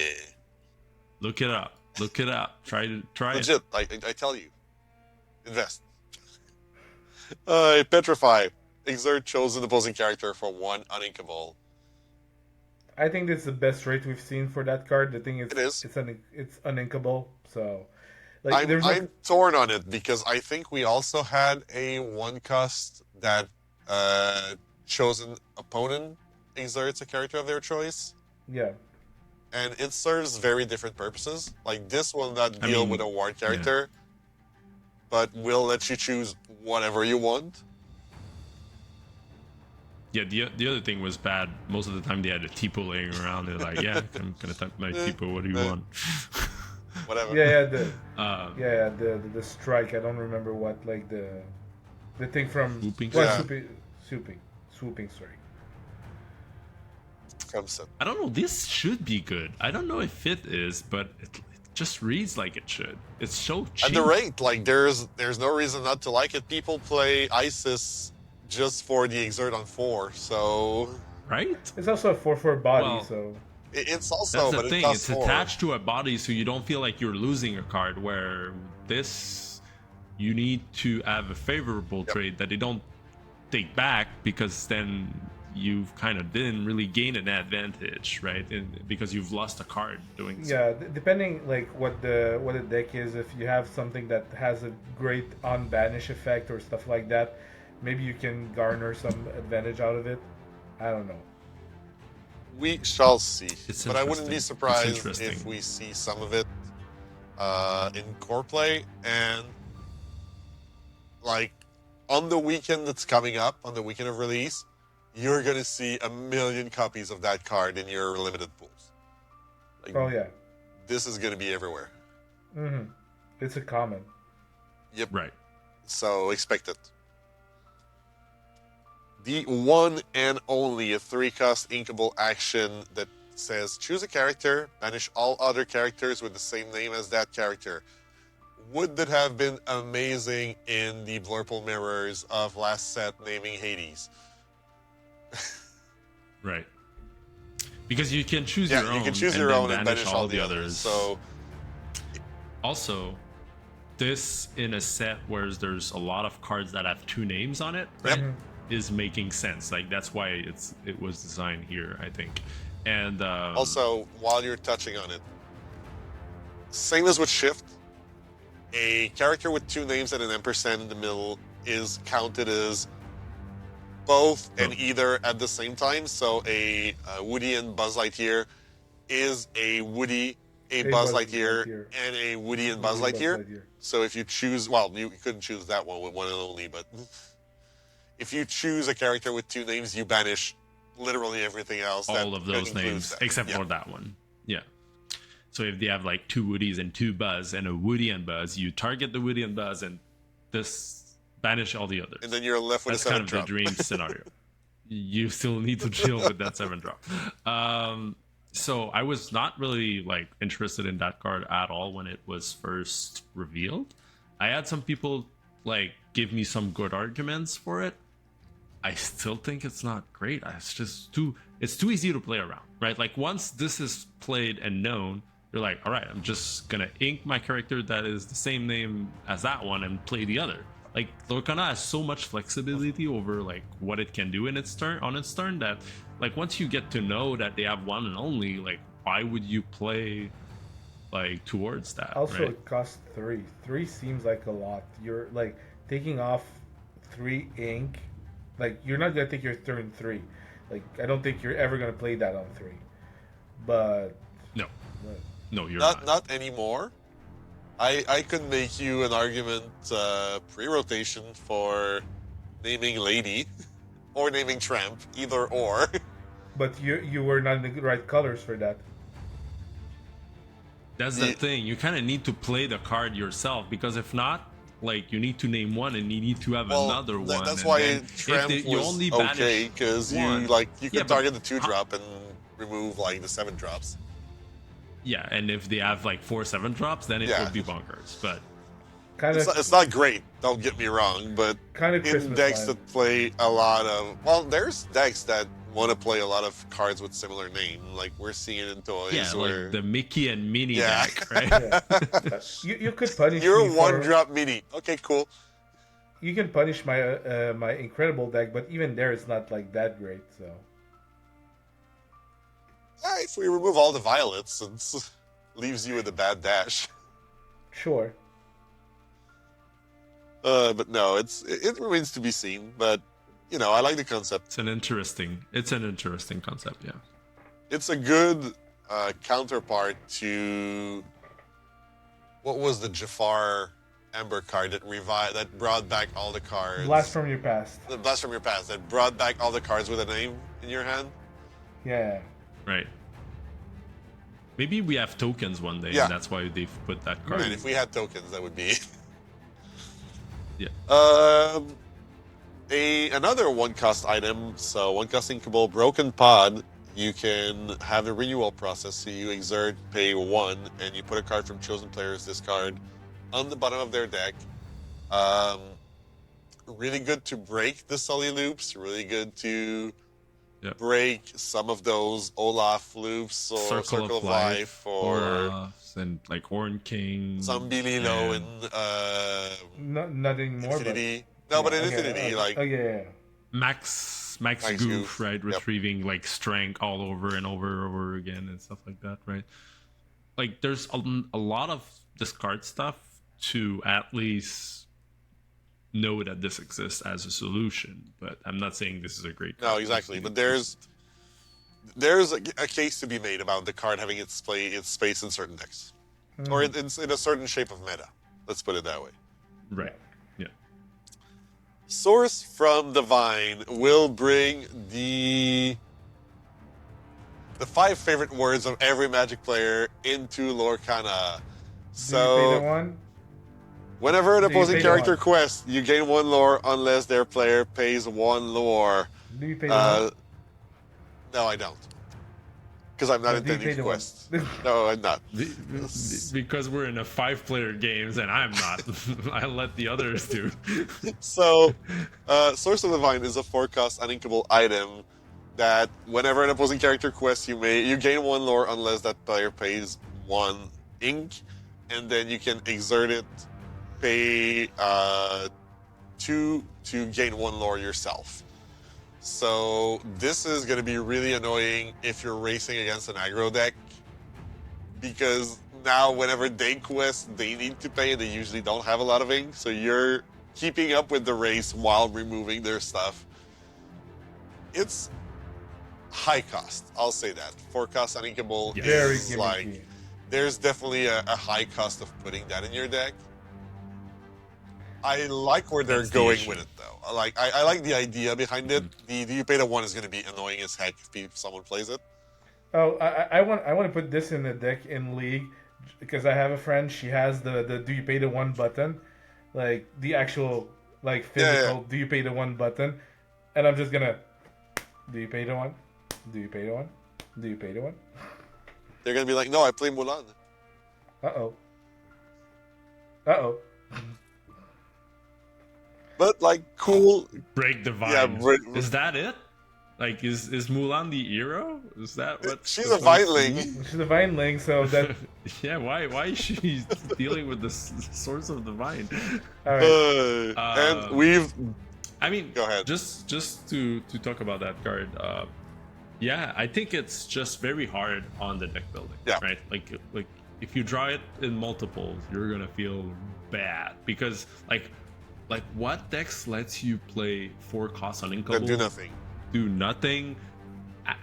Items like 2 turns in a row. Like well, forget about it. It's Like terrible. you're gone. Right. So you cannot play too many of those copies in your deck, right? Like it's a big restriction It's a really big investment. There's like yes. So you're losing a lot of tempo on board and board advantage and board and you presence, don't even right? want to play it in Uh, aggressive decks because there could be a no, case made of well when they try to race me, right? They're gonna have to pay and they're not gonna have resources, but the control decks that want to race you when they're at that point have a million ink in front of them. And maybe even right. cards that care about them exerting all their ink in their turn. So it's very possible. So that's like an anti-aggro card that if you don't have the right setup for it, or you don't have like that also doesn't work, and that also doesn't work versus the control decks, like you said. Also, like so, it's really weird the condition that it needs to meet for it to work. Yeah. So I'm very like puzzled, basically, by it, and I've yeah, seen we'll a have to see. game of a deck trying to do something like that with the Buzz's arm that like lowers the cost of the items and there's an item that you can exert and look at the top card, and if it's a non-character, you may put it in your hand or play it or do something with it.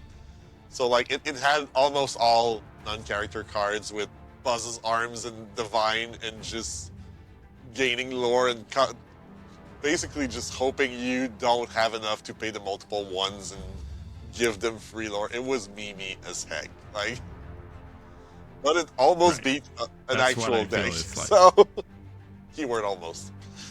Anyways, let's get into the legendary Enchanted. Enchanted. Enchanted. That's what I'm saying. The fun With part. a very cinematic. I'm trying to remember the word. The last one was Cinemayum. Cinemayum.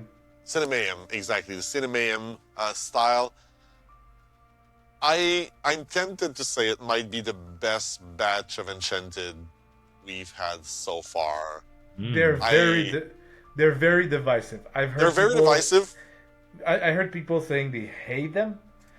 I I'm love not them. a big fan of the Iconics. Like, I'll wait to see them in person, but on the outside, I'm not a big fan of the Iconics.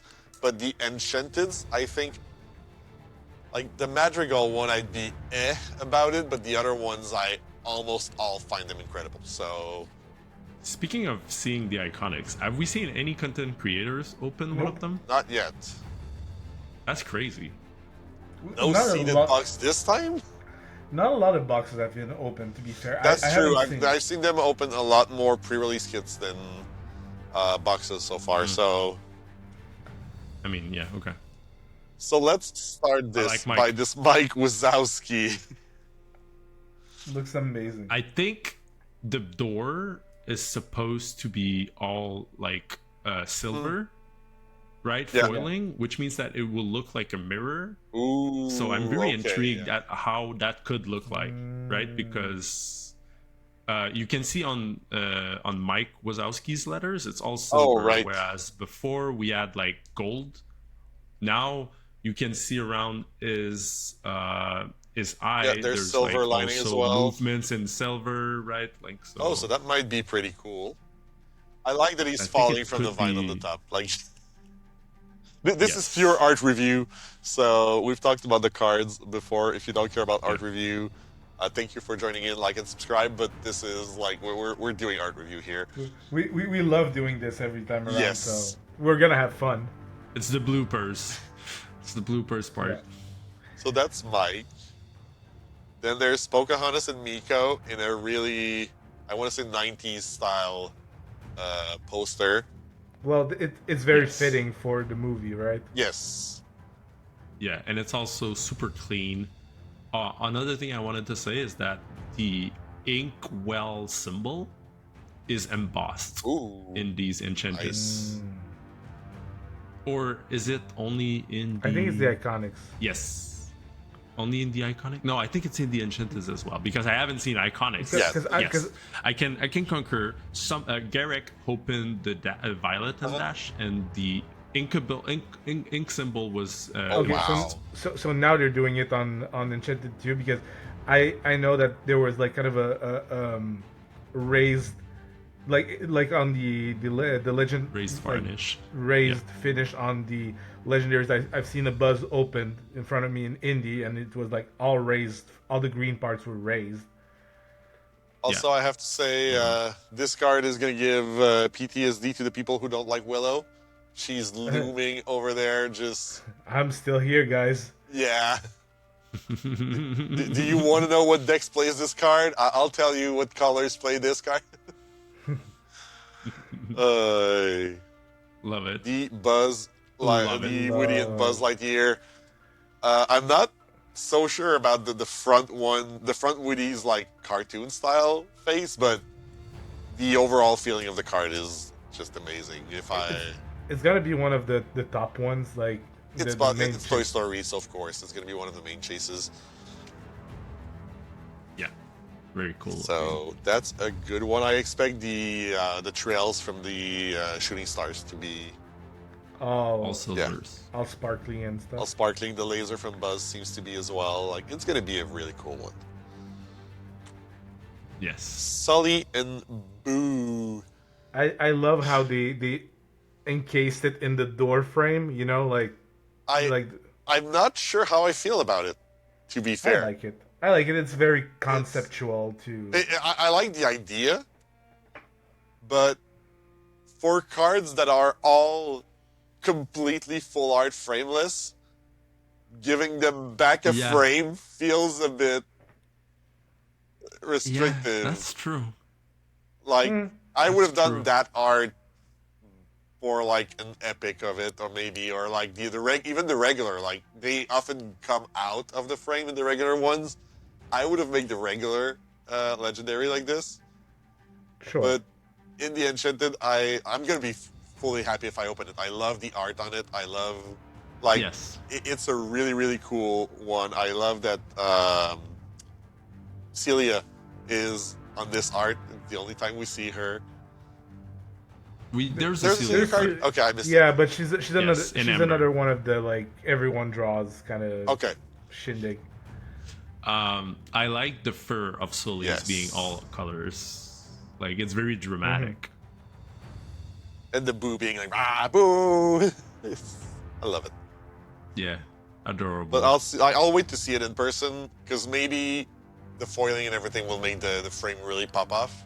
Yeah, it's gonna be really good. Yeah. But on a flat image like that, it's the part that I was like, why would you frame a borderless cards? Right, I get it. The Madrigal family, amazing art. All the families there. Just as much as I love the movie, I haven't fallen in love with the cards from Encanto. They're very like one-sided. They want to do one thing. It's the Ember Sapphire like heal remove damage thing, and they did a lot of things in the other sets as well, and I never really the only Encanto card that I really loved was We Don't Talk About Bruno.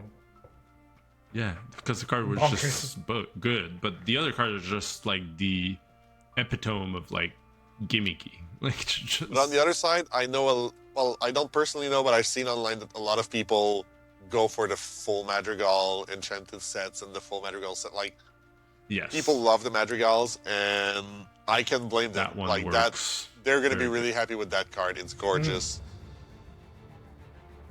It's the one I'm going to be the least happy, so it's the one I'm going to pull. Full disclosure, but it is a gorgeous card. Nice. The Merida Wisp Conjurer. As much as I said I didn't like the card, like this art is amazing. The art is amazing. Just amazing.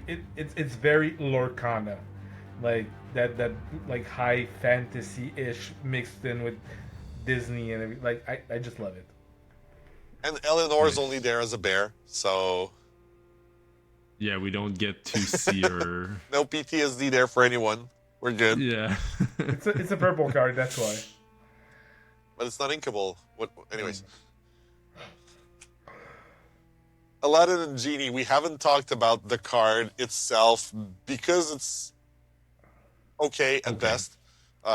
When you play this character, you may put any number of cards from your hand to the bottom of your deck in any order. 0 is a number. If you do, draw that number of cards +1. So you're always going to draw a card at least, and you can decide for other cards. But the art on this, man, this is just... this is going to pop so much. I love it. I love that they're playing cards. They're like actual like Yep, playing the cards around aces. them. Yeah. Really, really great Nice. work It, on it that piece. it's like it's a wink at when Genie sings "Friend Like Yeah, Me" friend, and like friend. Yep, yep. it's a really cute art. The Peter Pan Love and Tinkerbell inside of the hook with the lore star, with the clock tower. this one goes so hard, so hard. It's very, very Yeah. cinematic. This one. Like This is I a think movie this one poster. really Like, works. like Peter Pan was my favorite movie when I was like a kid, like kid from Kid Town. Like, but so this hits home really really hard for me. And I think the simplicity of the card works really well in the Enchanted. I love the frame Jolly as well. Roger in the background and the setting sun and everything. It's a lot of detail, and it's an Alice Pisoni piece, so of course Obviously, Yeah. the childish nature on Peter Pan is really carried well. The mischievousness of Tinkerbell, like everything in this is just really, really well represented. Yep. Oh, That's that's the one. That's the one, though. It's either going to be the Buzz and Woody or the Winnie the Pooh as the biggest chase in the Enchanteds. This is my chase. Obviously, I have the Winnie already, so I kind of need this one, but I'll see how achievable of a goal that is. you know, Open Yeah, it. just open it, right? it's one that like as much as I think it's amazing and everything, I like my generally either my really playable Enchanted or the or you know the just Enchanted from franchises I like a lot. And while I loved Winnie when I was a kid, it wasn't as It doesn't like mean much anymore. look it isn't as big and it doesn't strike home as much as other franchises. So I'd be happy to open that one for you, man. Like any day of the week. We'll work something out if you do. But no, You know the one I want. Yeah, yes. It took me a second, but yes, I know the one you want. But no, really, really. And he made you a good deal on that alien last set, did. you know? Then again, if we want to go in retrospect, I gave him a really good deal in his Cinderella. Fair So enough. It evens out. It Okay, balances out. okay. You're this, like, for me, it hits really hard. I really like the way it's done. It fits Maleficent so well. This darker mood, this really sober kind of design. It's not yes. filled. It keeps her personality really well. So I like it. It almost suits the Enchanted style, the Art Nouveau style From from the last Wilds set, Unknown yes. more than Attack of the Vine. So I'm a bit surprised by the art style just in context of the other ones. This but one I do and appreciate it a lot as well. this one and the Scar, we're going to talk about it more when we get to the Scar because I Yes. feel like it's more of that. They're doing a lot of stuff that goes with posters and all, like, everything that goes around movies. This one and the Scar to me feel more like magazine covers Sure. than Right. than movie posters, but it's also related to the world of cinema. But I've seen people doing the Enchanted Scar with like the Vogue title on it, and it actually fits super well. Like it fits like a Vogue cover. This one kind of feels the same to me. You could put a really nice magazine name on it, and I feel like the art style would work. So I see it a bit that way. Another thing I like is how good thematically the vine from Attack of the Vine works in this because of the vine forest Maleficent grows at the end of the movie and everything. Like it hits just the right Right. note. And the staff being like You're right. probably like if the door is reflective, there's a chance the staff is as well because you can see it's that bright white, completely washed out. Yes. Mhm. So really curious to see how that fares in the actual art. This one I might actually be able to get a hold on because I'm pretty sure it's not going to be. Oh, it's gonna be one of the cheapest. I think. Yeah, probably. I don't. Yeah. The Ooh, Todd and I Copper. didn't remember that one. That one looks so It good. like that looks like a movie cover from like the years this came out, like the early '90s or something. It's an adventure film. It feels like an adventure film. Mhm. You want to be there. You want to watch this on DVD or something. Yeah. It just serves the purpose of the cinemayhem like so Yep. well. The vine notably almost absent from the image. In Yeah. Mhm. like there's actual trees, and you can kind of figure out That's it, like yeah, right? because even at the front you could say it's the vine, but it's the same knotted tree as in on the It- left it's- side. It So doesn't have like the colors running through it. Yeah. So. Huh, interesting. Carl and Russell, another card we haven't talked about in our review because it frankly doesn't do much. When they're at a location, all characters at that location gets +1 lore and evasive. But like it's gonna be so golden. It's gonna feel like a sunset looking at this card, I feel. Yeah, the whole sepia Yeah. look. That's the one I would be. I think you said that the Madrigal is the one you Yep. don't care about. I think this is the one I don't care about. Ironically, I think I love Encanto more than I love Up. In terms of storytelling and the Same. characters and everything. But I still feel kind of a closer connection to Up. Like there's something about Up as a movie that I kind of can't really shake, probably because of the emotional journey of Mr. Fredrickson in the movie and everything. But this brings the feeling of that movie, and I feel I'd be happy to have it like as a piece on the shelf. Mhm. Yeah. This is one of my absolute favorite arts of the set, bar none, regardless if the card ends up being playable or not. Yeah, It's that's an cool. animated That's Mickey and super Minnie. cool. Like, not a Lorcana Mickey. Yeah. It's just plain old animated Mickey and Minnie. And that's Yeah. just what I needed. Is that the first time we see an Enchanted with both? It is. on them? Yes. Yes. So this one also might fetch like a few dollarinos. That's gotta count for something, Yep. right? And also, it also has like the circle of the Ink Nouveau from last set Yep. encoded Right. in it. It almost looks like Mickey and Minnie I'll- ears. I'll- if as it well. wasn't for the two bottom ones, I was gonna say the same thing. Yes. But I like the Yeah. little silhouettes on the left, and Yeah.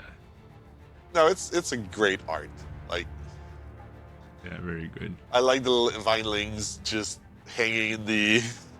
Yeah, the shadows of them behind Yeah. the text box is really cool. No, and it brings this Indiana Jones-esque vibe to it through their design, but also through just the old map sepia style of the background. It's Yeah. a really well done piece here. I love the 5 lore stars in silver also. This is gonna be like so shiny. Rapunzel and Flynn. Yeah, It's that's a good. good art. I love the Maximus.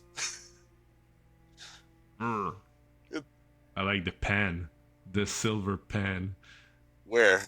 right? The pan. I was The looking for a frying pan, pan. like a writing. Yeah, no, the a pan. Yes. A The pan. frying pan. Not to be confused And with the so drying it's pan. all like it's gonna be all silver, Yeah. shiny. Yeah, no, another one that's really dynamic. The positioning of Pascal, like just below the hair on the shoulder, really, really cool. She's gonna have the silver hair basically like on your playmat and on your card from season 1. Yeah, the gold will be all over. This is real nice. This is completely different vibe, right? This is the movies from the 2000s. Let's go, man! Full on emoji culture, stickers. Go emoji, ahead. Yeah, I love it. And I doesn't know do for much people for me. who, that's the thing. I didn't connect a lot with Turning Red. That's not a movie that talked to me for a variety of reasons. The biggest one being it came out basically at the same time as Everything Everywhere All at Once, which I felt dealt with the same themes in a much better and more intense Adult, way. yeah, adult way. No, I wouldn't say more adult way. Everything Everywhere All at Once is silly as heck, but Yeah, sure, but like I felt that the tension, like the family tension, and the way it addressed it and the resolution of it felt more meaningful than Turning Red, which I watched like 2 weeks afterwards. So it kind of fell flat for me.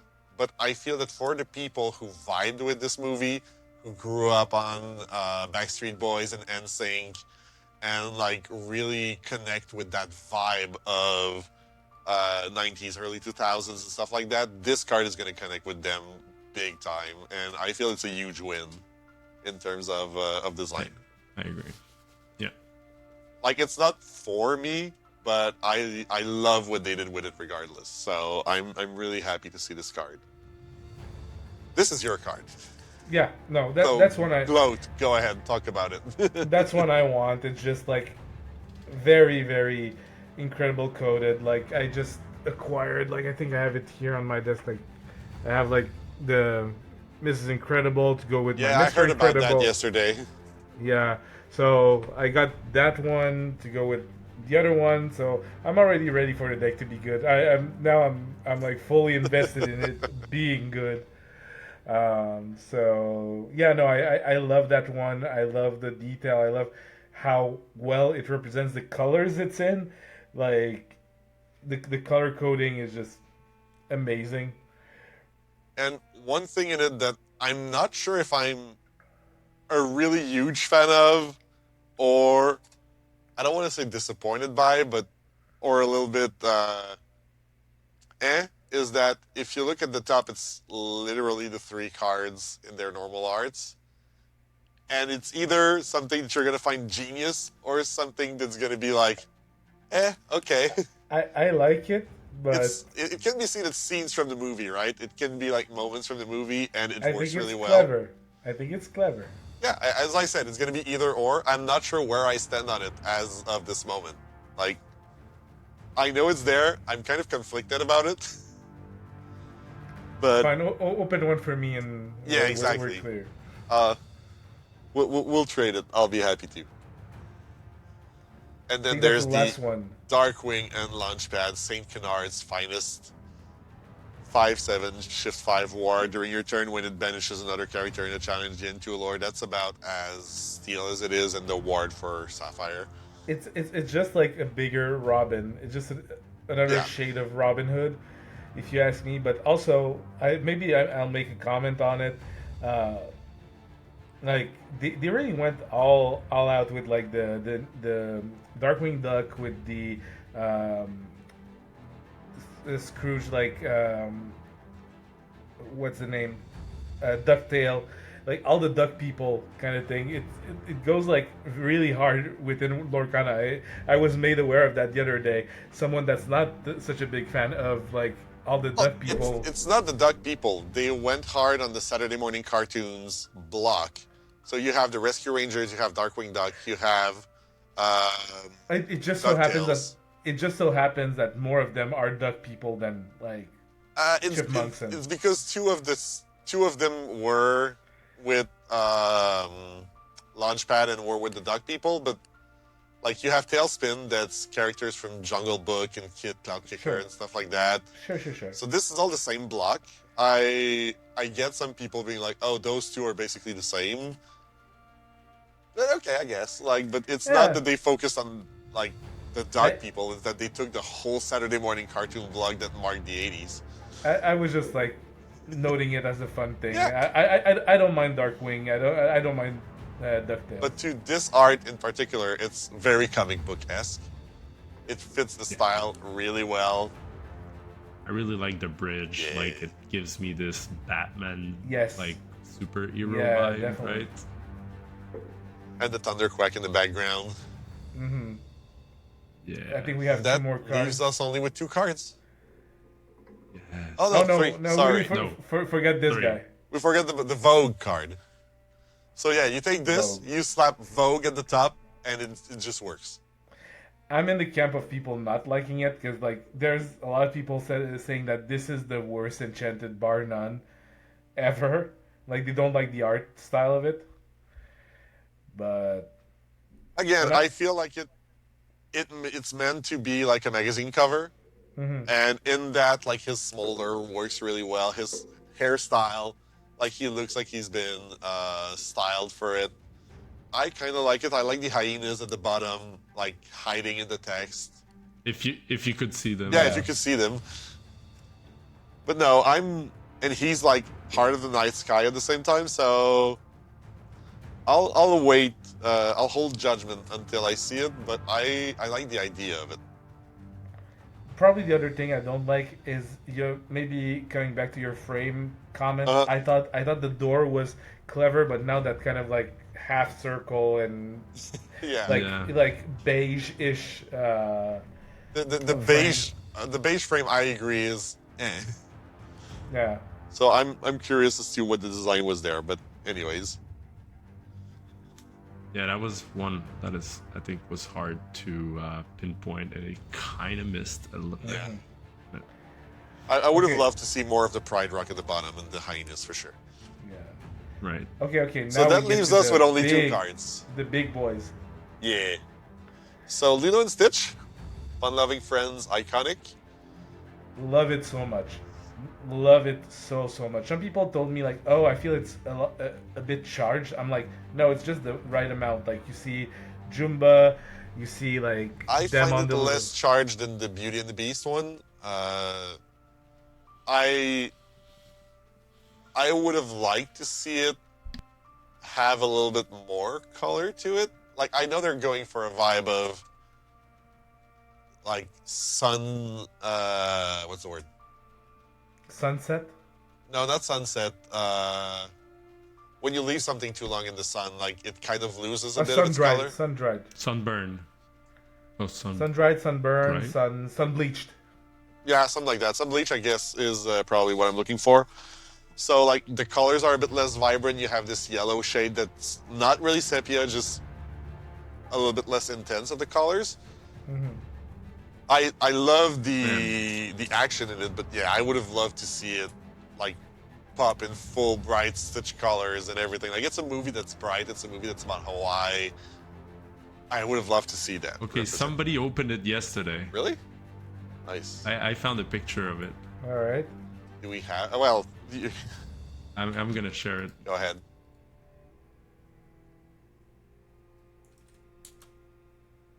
Share it on our messenger. Yeah, maybe. I'll see if I can. Oh, there's even a GIF about Oh. it. They took a video Okay. of it. So we'll. Oh. I'll put it as an extra in the video because this is already almost 4 hours long. Ooh. So Ooh, I'll that's look nice. at it in a It minute. looks super golden all the Yeah? way through, which I like. Okay, so it might be a case of like Hades and Ariel where I'll see it in person and be like, okay, this actually looks a lot better than the flat version. Looks very Which nice.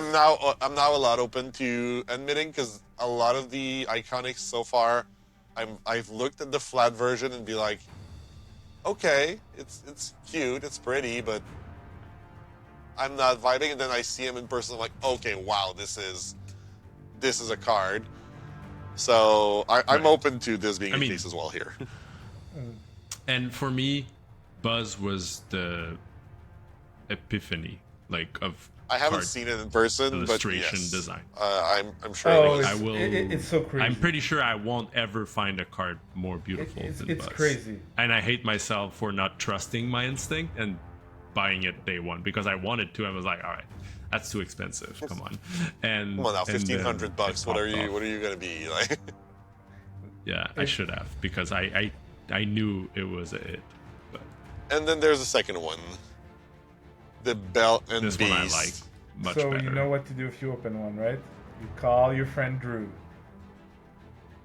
This one is insane. I love it so much. I think it's I'll go on a tangent here. One of the best arts in all of Disney Lorcana, if you ask me. But I know I'm not making It's unanimity on this at all. my main issue with this one. Like I'm sure the Gaston and LeFou and everything will be kind of raised in front of it, which is gonna look super cool. The art itself of Belle and Beast feels so. I know it's Cinemayhem, but this is literally the cover art. Like it's Mm-hmm. the Mm. and it's okay. Like it's Maybe that's why I love it so much. if I got that in a Topps Chrome, I'd be like, cool. I got the Topps Chrome of Beauty and the Beast cover. But to me, this is Lorcana. We usually have cards with a little bit more um, life and not life, but a little bit more of their own personality and vibe. And this one feels a little too close to the movie cover for me. To be fair, I could be like nitpicky and saying there's the vine in the back that you see very, No, very no, no. I know. well. There's like I love the background. I love the foreground. I'm not a big fan of the big Damn. centerpiece being The- literally the the movie cover. That's like I said, probably that's why I love it so much, and like I'm getting this one no matter what. Like my wallet's already hating me for it. Like, So yeah. If you Oh, compare it's gonna be small a little bit, but like you also have the beast from Fable, right? yep, yeah, yeah. And to me, the beast from Fable, while dressed in the same outfit, is a lot more its own thing. Like he's lively, he's in the staircase, he's got all these flowers flowing around him. It feels a little bit more like its own thing than this one. But again, I'm sure in person with the red army, townspeople in Gaston popping out like in bright red in front, them being super bright, and the back probably feeling a bit further. It's gonna look gorgeous in person regardless. I'm not worried. Yeah. I think so. just And this one's looking like it will be blue and red tinted, right? And Yep. foiling, which is gonna be different, I think, for than others. Well, we've seen that in Buzz, right? It has like a big like green Yeah. and the 80s as like the the Ariel is purple. gold, the Hades was purple. Yeah. I think they did the blue thing on the Moana. Right. But like I was surprised to actually like a lot of the Enchanted more than I liked the Iconics in this set. Which may or may not be good. We'll see how the prices land on stuff like the Winnie the Pooh and Piglet. And the Mickey and Minnie Right. and the Buzz and Woody and the Yeah. The good Yep. news is if you open an Enchanted this set, you'll probably be happy with whatever money you're gonna get with it. It's likely gonna be good. I don't think there's gonna be a $40 Enchanted in this set. No way. No. Which is a good thing overall. Yeah. And with that, we always aim to make these episodes about an hour to an hour and a half. This one has been going on for almost 4 hours. Good job, team. Super proud of you. If Yeah. you've stayed with us for all that time, we would like to thank you from the bottom of the heart. This is the best thing you can do to help the channel. You can drop a like, you can drop a subscribe. I'm gonna try to find time before leaving to do the pre-release guide. If not, I will always recommend the work from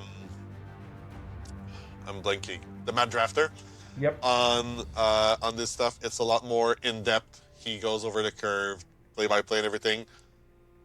If I don't have the time to make it, or if you want more details on Limited, I will encourage you to go see the Matt Drafter's videos. We will see you guys for release. There won't be a stream on release weekend for obvious reason. I'm going to Disney and coming back. But there will be a stream the week afterward where we're going to start looking at what the meta looks like. So we're going to see you there. But until then, keep questing.